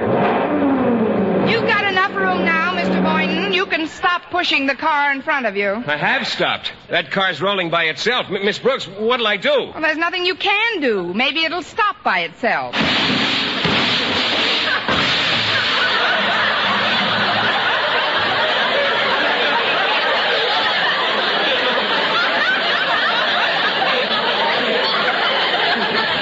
Well, that's the first time I've been right today. Come on. Oh, look at that fender, crumpled like an accordion. Now, let's see who the car belongs to. Miss Brooks, can you see the certificate on the steering wheel? Quite clearly, Mr. Boynton. It says, and I quote, Osgood Conklin. Osgood Conklin? Well, I guess I'll have to face the music. You wait right here, Miss Brooks. I'm going in and report this to Mr. Conklin.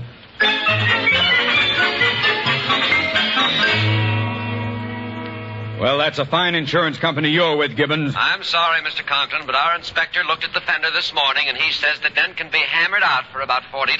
But I don't want it hammered out. I want a new fender.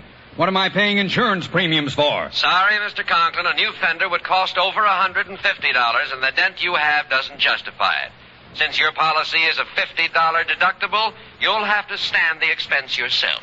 Bye. But Mr. Gibbons, Goodbye. Mr. Gibbons, he hung up on me. Well, of all the colossal nerve. Oh, pardon me, sir. What do you want, Boynton? I wish to report an accident, sir. An automobile accident. Automobile accident? Anybody hurt? Not yet. You see, sir, it was your car. My car? Yes, sir. You had me locked in at the curb, and I had to give it a little push, and the brake wasn't on, and, well, it didn't stop till it hit a tree. A tree? What happened to it? Oh, nothing happened to the tree, Mr. Conklin. But your fender, it's just... Smashed up pretty good, Boynton? Mangled. Really wrecked, eh? Oh, Boynton, that's wonderful. Wonderful. You mean you're happy about it? Well, of course. I'll show that insurance company they... Oh, wait a minute. That fender couldn't be hammered out, could it? Oh, definitely not. Attaboy, Boynton! Oh, I won't forget this, my boy. You've done me a real turn. Don't you see? I had a little dent in the fender, but the insurance company wouldn't replace it. But now they'll have to. Do you hear me? They'll have to. Wait! Mr. Conklin, you're barking at the wrong tree. I mean, I alone am responsible for what just happened to your car. You? But Mr. Boynton said Never mind what Mr. Boynton said. Now, see here, Miss Brooks, there's no necessity for you to go... Ixnay, Mr. Boynton, I'll handle this. No, Mr. Conklin, I know you're angry at me as it is, but I cannot let an innocent person try to shield me. You can go now, Mr. Boynton. Leave here a free man. But, Miss Brooks... You can thank me some other time. Tonight, say.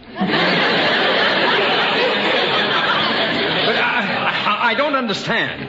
Why are you trying to take credit for this, Boynton? Credit? Credit? Look, Mr. Conklin, I don't understand a lot of things that have happened here today, so if you'll excuse me, I'll take Miss Brooks' suggestion and leave here a free man. But, Mr. Boynton, I don't... Now, what's the matter with him? What difference does it make who did what as long as I'm pleased? Miss Brooks, you have no idea what you've just done for me. You're so right. And you, Mr. Conklin, have no idea what I have just done to me. But I told you I'm not angry. Why are you still up a tree? If an English teacher may correct a principal, Mr. Conklin, it isn't a tree that I'm up. What I'm up and without a paddle is a creek.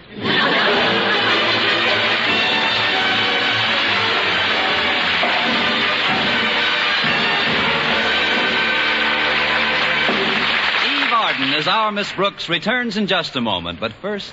Dream girl, beautiful luster cream girl. Tonight, yes, tonight, show him how much lovelier your hair can look after a Luster Cream shampoo. Luster Cream, world's finest shampoo. No other shampoo in the world gives Kay Daumit's magic blend of secret ingredients plus gentle lanolin. Not a soap, not a liquid. Luster Cream shampoo leaves hair 3 ways lovelier. Fragrantly clean, free of loose dandruff, glistening with sheen, soft, manageable. Even in hardest water, Luster Cream lathers instantly. No special rinse needed after a Luster Cream shampoo. So gentle, Luster Cream is wonderful even for children's hair. Tonight, yes, tonight, try Luster Cream shampoo. Dream girl, beautiful luster cream girl. You owe your crowning glory to a luster cream shampoo. And now, once again, here is our Miss Brooks. Well, I corralled Mr. Boynton before he got into his car again and explained that I thought he was in trouble and was merely coming to his rescue. Well, I'm afraid I don't approve of such heroics, Miss Brooks. You see, I've always liked to stand on my own 2 feet. It's a trait I inherited from my father. Really? Yes, Miss Brooks. I've gotten where I am today without the help of any woman. I'm rather proud of that, and so is my father. Mr. Boynton, could I have his address? His address? What for, Miss Brooks? I want to send your father a card on Mother's Day. Next week, tune into another Our Miss Brooks show brought to you by Luster Cream Shampoo for soft, glamorous, caressable hair and Colgate Dental Cream to clean your breath while you clean your teeth and help stop tooth decay. Our Miss Brooks, starring Eve Arden, is produced by Larry Burns, directed by Al Lewis, with music by Wilbur Hatch.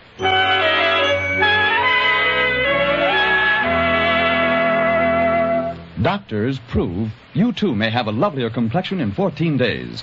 Yes, 36 leading skin specialists proved in tests on 1,285 different women that a new method of cleansing with palm olive soap using nothing but palm olive brought new complexion beauty to 2 women out of 3. Just wash your face 3 times daily with palm olive soap. Each time for 60 seconds, massaging palm olive's beauty lather onto your skin, then rinse. So start your palm olive facials today. See what palm olive soap can do for your complexion in just 14 days. The people in war-torn countries will be increasingly hungry, cold, and ill with the coming of winter. You can help them by sending care packages. Care packages include vital food, clothing, blankets. Care guarantees delivery. Just send $10 to Care, New York. For mystery liberally sprinkled with laughs, listen to Mr. and Mrs. North, Tuesday evening over most of these same stations. And be with us again next week at the same time for another comedy episode of Our Miss Brooks. Bob Lamont speaking. This is CBS, the Columbia Broadcasting System.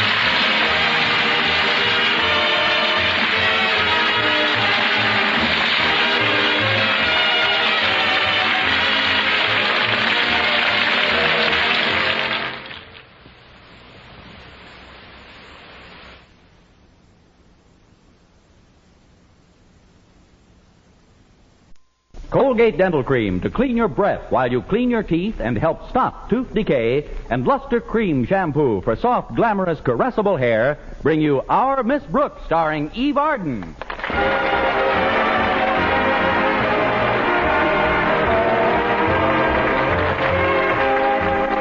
Yes, it's time once again for Eve Arden in another comedy episode of Our Miss Brooks, written by Al Lewis.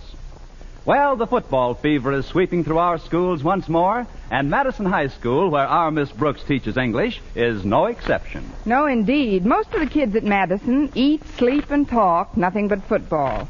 Of course, it doesn't affect me one way or another. When I start my class in the morning, I simply bark the signal for order, call my monitors into a huddle, and with a single wing to the right, do a reverse line buck through the second act of Macbeth.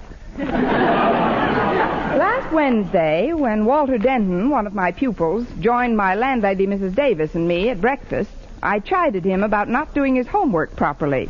His reaction was instantaneous. I don't see how you can say that, Miss Brooks. Why, ever since the fall term started, I've been doing my football religiously. State rest. No, are you quite sure, Walter, that those little coffee cakes and some milk will be enough for you?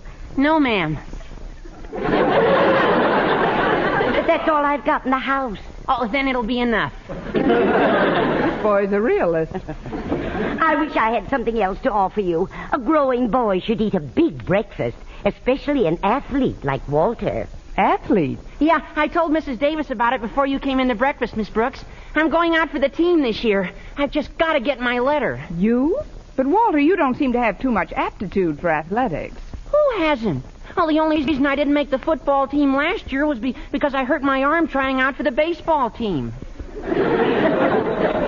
Did you make the baseball team, dear? Oh, no, Mrs. Davis. But only because I hurt my foot trying to get my M in track. And I'd have made that, too, if my ribs weren't so sore from water polo. Well, that's one thing about Walter. If he doesn't get his M from Madison, he'll get it from the Mayo Brothers Clinic. But maybe you'll be luckier this season, Walter. Now, as soon as you finish moistening your fingers and picking cake crumbs off the tablecloth, we can get started for school. Okay, Miss Brooks. Gee, if I do make the team, I'll be playing alongside my pal Stretch Snodgrass. He's one of the best athletes Madison ever had, you know. Really? Sure. He's a 3-letter man. He's a 3-letter man in my English class, too. After A, B, and C, he's a goner.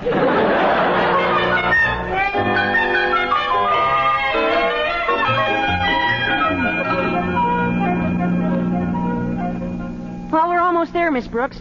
We'll park down by the athletic field if you don't mind. Stretch might be working out early this morning. All right, Walter. You're certainly fond of the kid, aren't you? Yeah, he's my buddy, Miss Brooks. And I want you to know that we're sure grateful to you for keeping him eligible this year. Gosh, if you didn't help him with his studies after school, I don't know what would happen. I do.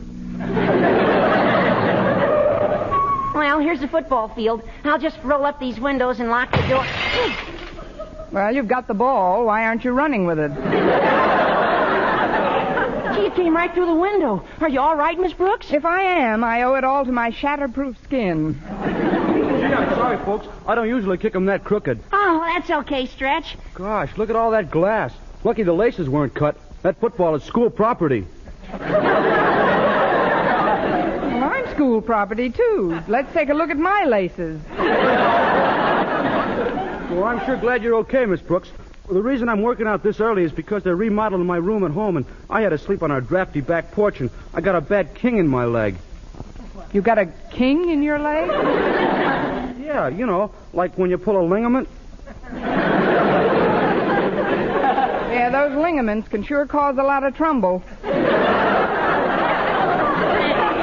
Why are they remodeling your room, Stretch? Well, you know, our living quarters are behind my father's pet shop. Yeah? And Dad got a big shipment of marmosets in the other day, and he needs more space. But it's only temporary. It'll take a few weeks to switch the bedrooms around, then I'll be back indoors again. Yeah, but meantime, you can get a bad draft and pull another ligament.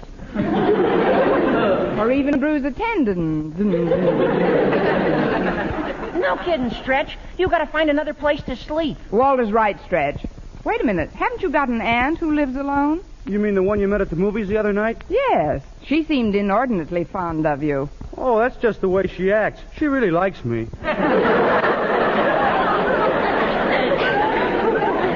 But she lives way out on Clark Street. That's halfway to Clay City. Well, look, if you're worried about getting to school in the morning, Stretch, I'll be happy to pick you up and drive you in.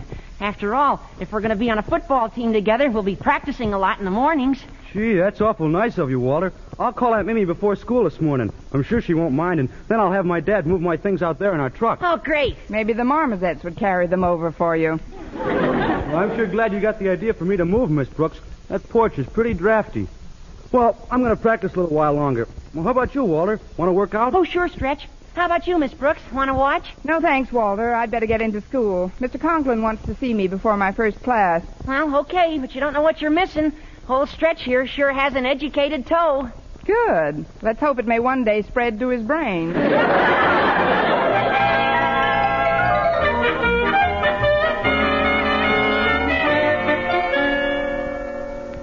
Miss Brooks, I've summoned you here to my office to commend you for the splendid work you're doing with Stretch Snodgrass. Well, thank you, Mr. Conklin. But you've got to keep that boy eligible for football. If Madison's team doesn't make a presentable showing this season, I'll never hear the end of it from Jason Brill. Clay City's principal? The same. He's the bane of my existence, Miss Brooks. We've been rivals a good many years. Oh, even before you were principals of rival schools? Before we were teachers. Even in state normal, I found him abnormal. He'll go to any lengths to defeat and embarrass me. Now, Brill phoned me last night and said he'd be dropping in to see me this morning. He said he'd have a juicy bit of news for me. Well, if he thinks he's got juicy news for me, I've got still juicier news for him. Do you know what it is, Miss Brooks? You're opening an orangeade stand.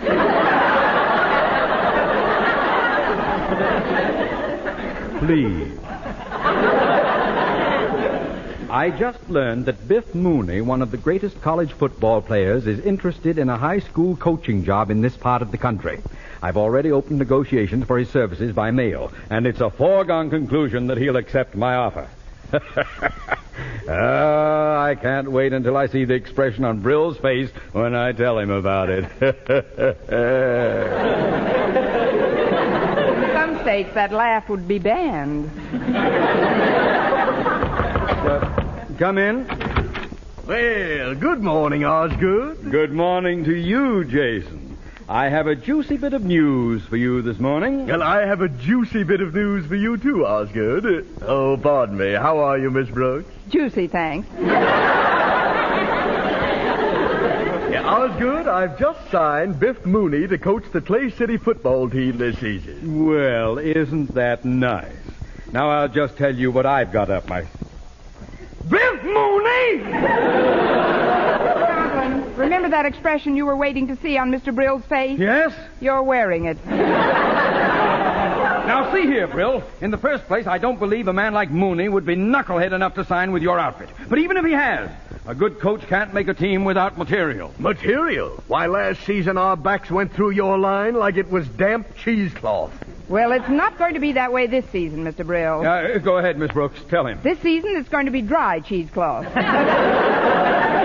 We've got some great players on the squad. Players like Stretch Snodgrass. Stretch Snodgrass? Who's he? That's him. What was that? Pardon me, Osgood. Is that a football in your lap, or have you gone off your diet? I've told those kids 1,000 times, come in. Well, I'm awful sorry, Mr. Conklin, but I'm afraid I kicked my football in here. I'm afraid you did, Stretch. But I don't understand why. I thought I told you to confine your practicing to the other end of the field. But I did, Mr. Conklin. That's where I kicked it from. Well, there's absolutely no excuse in the world for... Nice kick, boy! You mean to tell me that ball was propelled here by that boy's foot? It wasn't flown here by one of his Blue Jay corn plasters. That, Mr. Brill, is our Stretch Snodgrass, one of the greatest triple threat quarterbacks in the country. Stretch, this is Mr. Brill, principal of Clay City High. Hi, sir. Hello, son. Tell me, where did you learn to kick like that? Oh, it's just natural with me, I guess. But if you don't mind, I'd rather not discuss football no more this morning. I just got some bad news about my pal, Walter Denton. He's been cut off the football squad. Why, Stretch? Because he was the 29th man on it, and we only got 28 uniforms. Well, it would be a little embarrassing if he were sent in as a substitute. I don't see how a spindly pippet like Denton could go out for the team in the first place.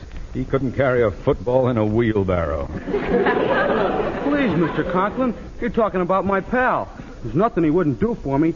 Gosh, when he heard I was moving out to my aunt's place on Clark Street, he even offered to pick me up every morning. Did you say you were moving to Clark Street?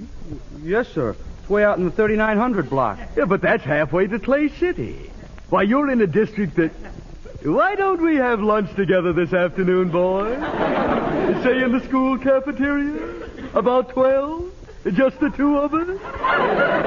From the picture, you were meant for me? Now, see here, Brill. Tell me, boy, do you kick them that far often? Well, without I should do any boasting, I almost never done no kicking which the ball don't travel over 70, 80 yards hardly. Amazing.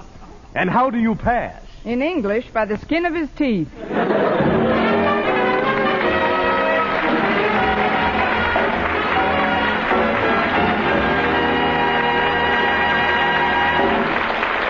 Our Miss Brooks, starring Eve Arden, will continue in just a moment, but first, here is Vern Smith. Now, proof that brushing teeth right after eating with Colgate Dental Cream helps stop tooth decay before it starts. Continuous research, hundreds of case histories, makes this the most conclusive proof in all dentifrice research on tooth decay. Eminent dental authorities supervised hundreds of college men and women for over 2 years. One group always brushed their teeth with Colgates right after eating. The other followed their usual dental care. The group using Colgate Dental Cream as directed, using Colgates exclusively, showed a startling reduction in average number of cavities, far less tooth decay. The other group developed new cavities at a much higher rate. No other dentifrice offers proof of these results. Modern research indicates decay is caused by mouth acids, which are at their worst after meals or snacks.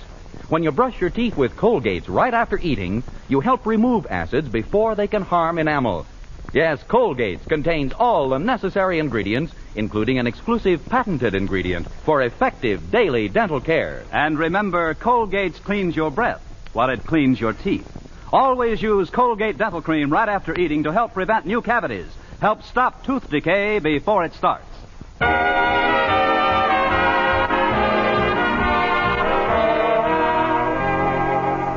All during my morning classes, I worried about Jason Brill having lunch with Madison's star quarterback.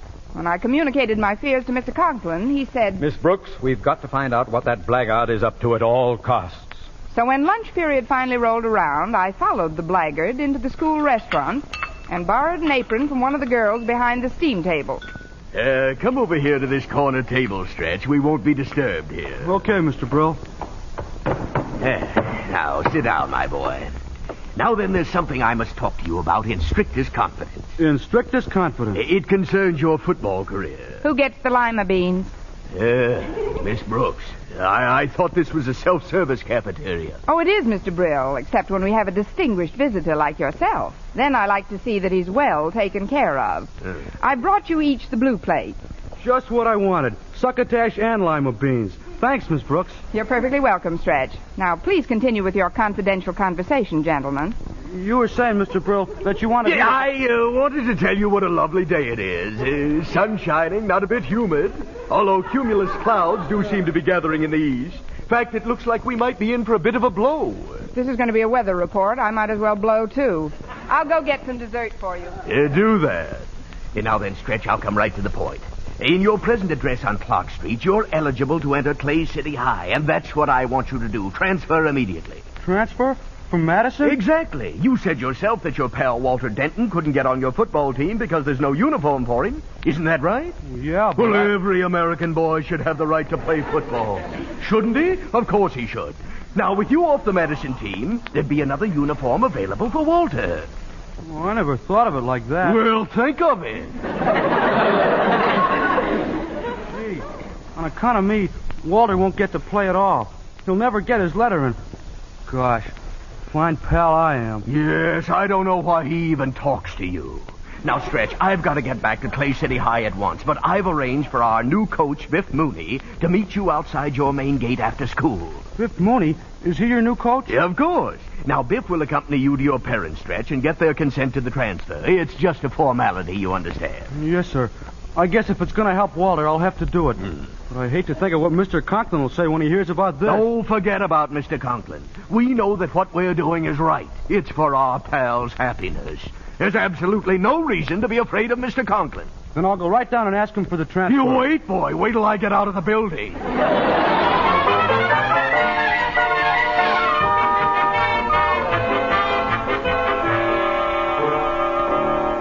So you see, Mr. Conklin, every time I got near the table, they were talking about the weather. Well, perhaps our fears were exaggerated, Miss Brooks. Granted, Brill might try to get away with something. Oh, come in.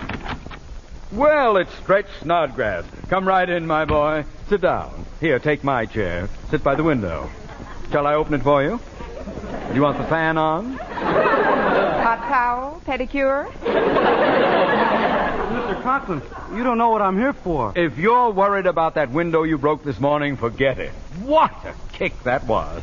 Thanks, but you still don't know what I want, Mr. Conklin. Name it and it's yours. What is it you want, my boy? I want to transfer to Clay City High. Certainly. I'll just sit down at my desk, get a pen, and fill out the necessary... transfer to Clay City High! Cotton, gauze, penicillin. That's pirate! What poppycock did Brill feed you at lunch, Stretch? Well, he didn't feed me no poppycock. It was succotash. Well, he can't get away with it this time. No matter what he told you, you can't transfer to Clay City. You don't live in their district. Oh, I do now. What? Well, I usen't to, but I do now. You see, sir, I've moved in with my aunt, and she lives right near Clay City. Moved in with your aunt? And whose bright idea was that? If you'll excuse me, I'm going to lie down somewhere. Miss Brooks! In front of a streetcar, I think. Oh, let me explain, Mr. Conklin. Stretch was sleeping in the draft, and I thought it would be so much... That's your trouble, Miss Brooks. You think too much. Stretch, know about this transfer yet? No, sir. They just know I'm going to live with Aunt Mamie. But I'm meeting Biff Mooney after school, and he's going to ask them for their permission. Stretch, let me ask you a question. In all the years you've been here, Mr. Conklin has always treated you fairly, hasn't he? I'll rephrase the question. In fact, I'll forget it. Just promise me that you'll drop into my classroom after school today. Sure, Miss Brooks. That is, if somebody will tell Biff Mooney to wait for me. We'll take care of Biff, Stretch. Now, remember, I want you to come to my classroom immediately after school. Okay, Miss Brooks. See you later. Right, Stretch. Bye, Mr. Conklin. Not goodbye, Stretch. Just aloha.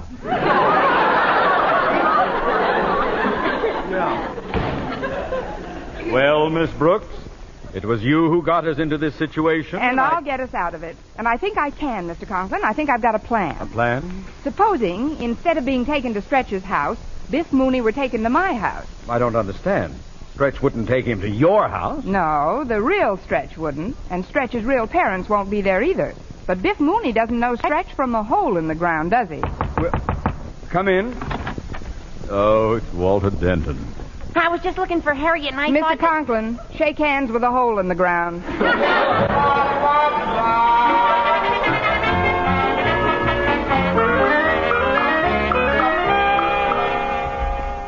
I just can't believe that you're Stretch Snodgrass. Oh, sure I am, Mr. Mooney. Who did you think was? Well, you just don't sound like Mr. Brill said you would. The way he described it, you talked, well, differently. What's the way I talk got anything to do with? Gee, I ain't never said nothing to get insulted for it by nobody, hardly. I take it all back. Well, this is the house, Mr. Mooney. Come on in. My old lady always leaves the door open for me. All right, Stretch. Oh, there's my dear old mom in the rocker. Mom, I want you should meet Biff Mooney. I'm very pleased to make your acquaintance, Mrs. Snodgrass. Likewise, I'm sure, Mr. Mooney. If you'll pardon my saying so, ma'am, you seem hardly old enough to be the mother of such a big boy. Ain't it the truth? Now, what can we do for you, Coach? Coach? Well, how did you know I was a football coach? Well, it's a cinch you don't crochet no doilies for a living.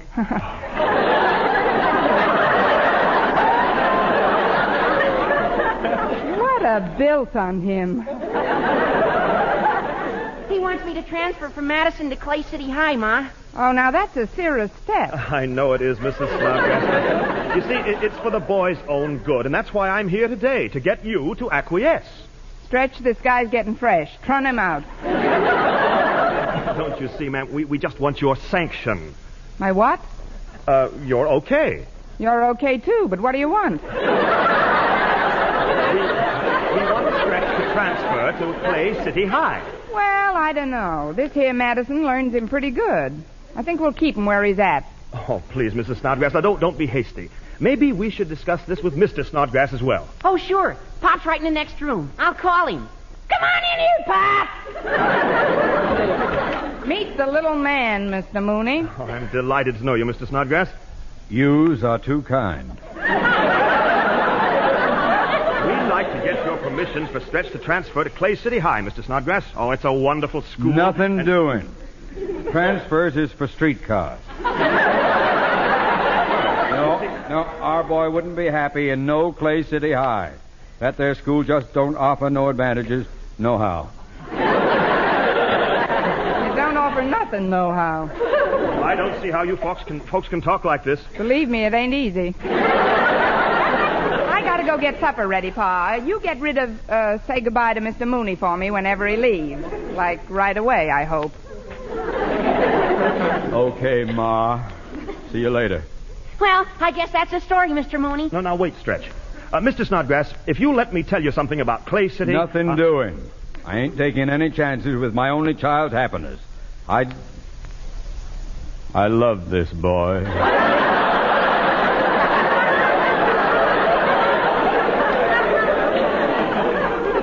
Papa, dear. Now, get out of here and help your ma in the kitchen. You see, Mr. Mooney... I love you too, Papa. I know. Now, Mr. Mooney, if you... Stretch, what are you hanging around for? Kiss me, Papa. Get out of here! He's such an affectionate little jerk. A youngster. We've always been quite close. Hey, excuse me, Daddy, but I saw your car outside and the door was open, so My daughter, Harriet. Harriet, go away, child. But, Daddy... Just a minute. I thought you said that Stretch was your only child. Stretch? Your brother, Harriet. Now go on out into the kitchen. Your mother will explain the whole thing to you. Oh, is Mother here? Stop the question. Just go in and see if Supper's on the table, Pa. Well, if it isn't, Mr. Oh, Harriet, how nice to see you. Why don't you go home to your mother? Her mother? She did come home to her mother. Ma! But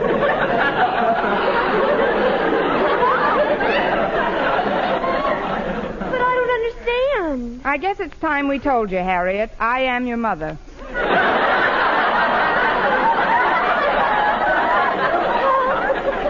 Your father and me, we've been secretly married for 16 years. But I'm almost 17. I'm over 17. I was hoping you wouldn't notice it. What is this all about? Mrs. Snodgrass, I demand to know the truth. Mrs. Snodgrass? You might as well know the whole story, Harriet. As a poor but honest immigrant, I entered this country illegally. Your mother and I started out from the old country together. But I, your mother, couldn't make it. They shot me at the border. Of course, years later, I was smuggled into the country. With a group of Oriental laborers. Oriental laborers? Don't look down your nose at me, girl. I helped build Boulder Dam. Here, Mrs. Snodgrass. Mrs. Snodgrass? Miss Brooks ain't Mrs. Snodgrass. My mother's Mrs. Snodgrass. Go away, boy. We're busy. But, Mr. Conklin, I waited in Miss Brooks' classroom like she said. Mr. Conklin? Miss Brooks? Say, what is all this, and who are you? Well, I'm Stretch Snodgrass. Stretch Snodgrass? Oh, did you call me Biff? Biff.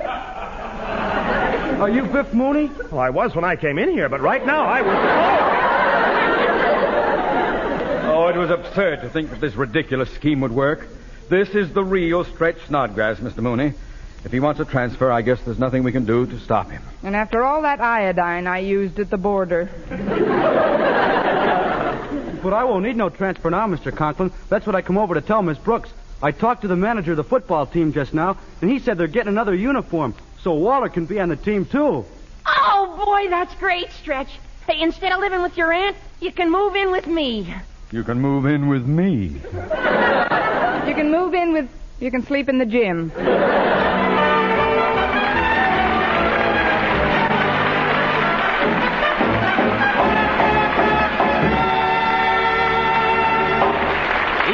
As our Miss Brooks returns in just a moment, but first...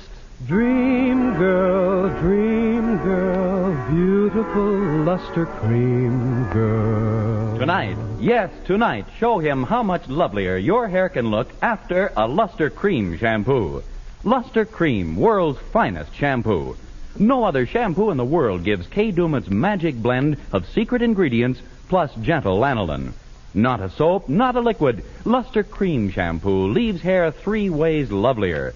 Fragrantly clean, free of loose dandruff, glistening with sheen, soft, manageable. Even in hardest water, Luster Cream lathers instantly. No special rinse needed after a Luster Cream shampoo.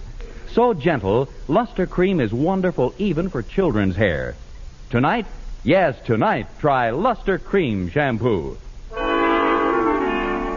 Dream girl, beautiful luster cream girl, you owe your crowning glory to a luster cream shampoo. And now, once again, here is our Miss Brooks. Well, after the smoke had cleared away, and also Walter, Stretch, and Harriet, Mr. Conklin and I took a very bewildered Biff Mooney by the arms and pointed him toward the nearest streetcar. And now, Mr. Mooney, you may return to your unscrupulous employer and tell him that once again he has been soundly defeated by superior brain power. Thank you, Mr. Conklin. Mr. Conklin, I did get a contract from Mr. Brill, but if he's going to get me into things like this all the time, I've got a good mind not to sign it. Well, if you'll excuse me now... Hold on there, boy. You say you haven't signed your coaching contract with Clay City? That's right, sir. Well. Mr. Mooney, why don't we have dinner together at my place? There's something I'd like to discuss with you. Why, I guess that could be arranged. Fine. We'll have dinner at 8. Care to join us, Miss Brooks? No, thanks. I'm going to Clay City tonight to see the fireworks. Fireworks? Unless I've miscalculated, if you and Biff are having dinner at 8, Mr. Brill should be blowing his top at 9.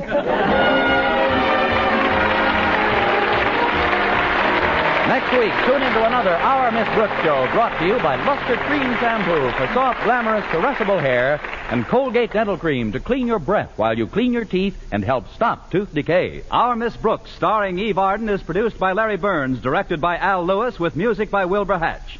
Mr. Conklin was played by Gail Gordon. Others in tonight's cast were Jane Morgan, Dick Crenna, Gloria McMillan, Leonard Smith, Frank Nelson, and Leif Erikson.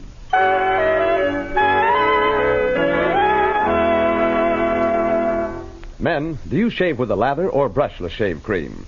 Palmolive shaving cream comes both ways, and whichever way you prefer to shave, you'll find that using either Palmolive brushless or Palmolive lather shaving cream can bring you more comfortable, actually smoother shaves. Here's the proof. 2,548 men tried the new Palmolive way to shave described on the tube. And no matter how they had shaved before, 3 out of every 4 got more comfortable, actually smoother shaves. Get Palmolive brushless or Palmolive lather shaving cream today. For mystery liberally sprinkled with laughs, listen to Mr. and Mrs. North, the exciting, fun-packed adventures of an amateur detective and his beautiful wife. Tune in Tuesday evening over most of these same stations. And be with us again next week at the same time for another comedy episode of Our Miss Brooks. Bob Lamont speaking. This is CBS, the Columbia Broadcasting System.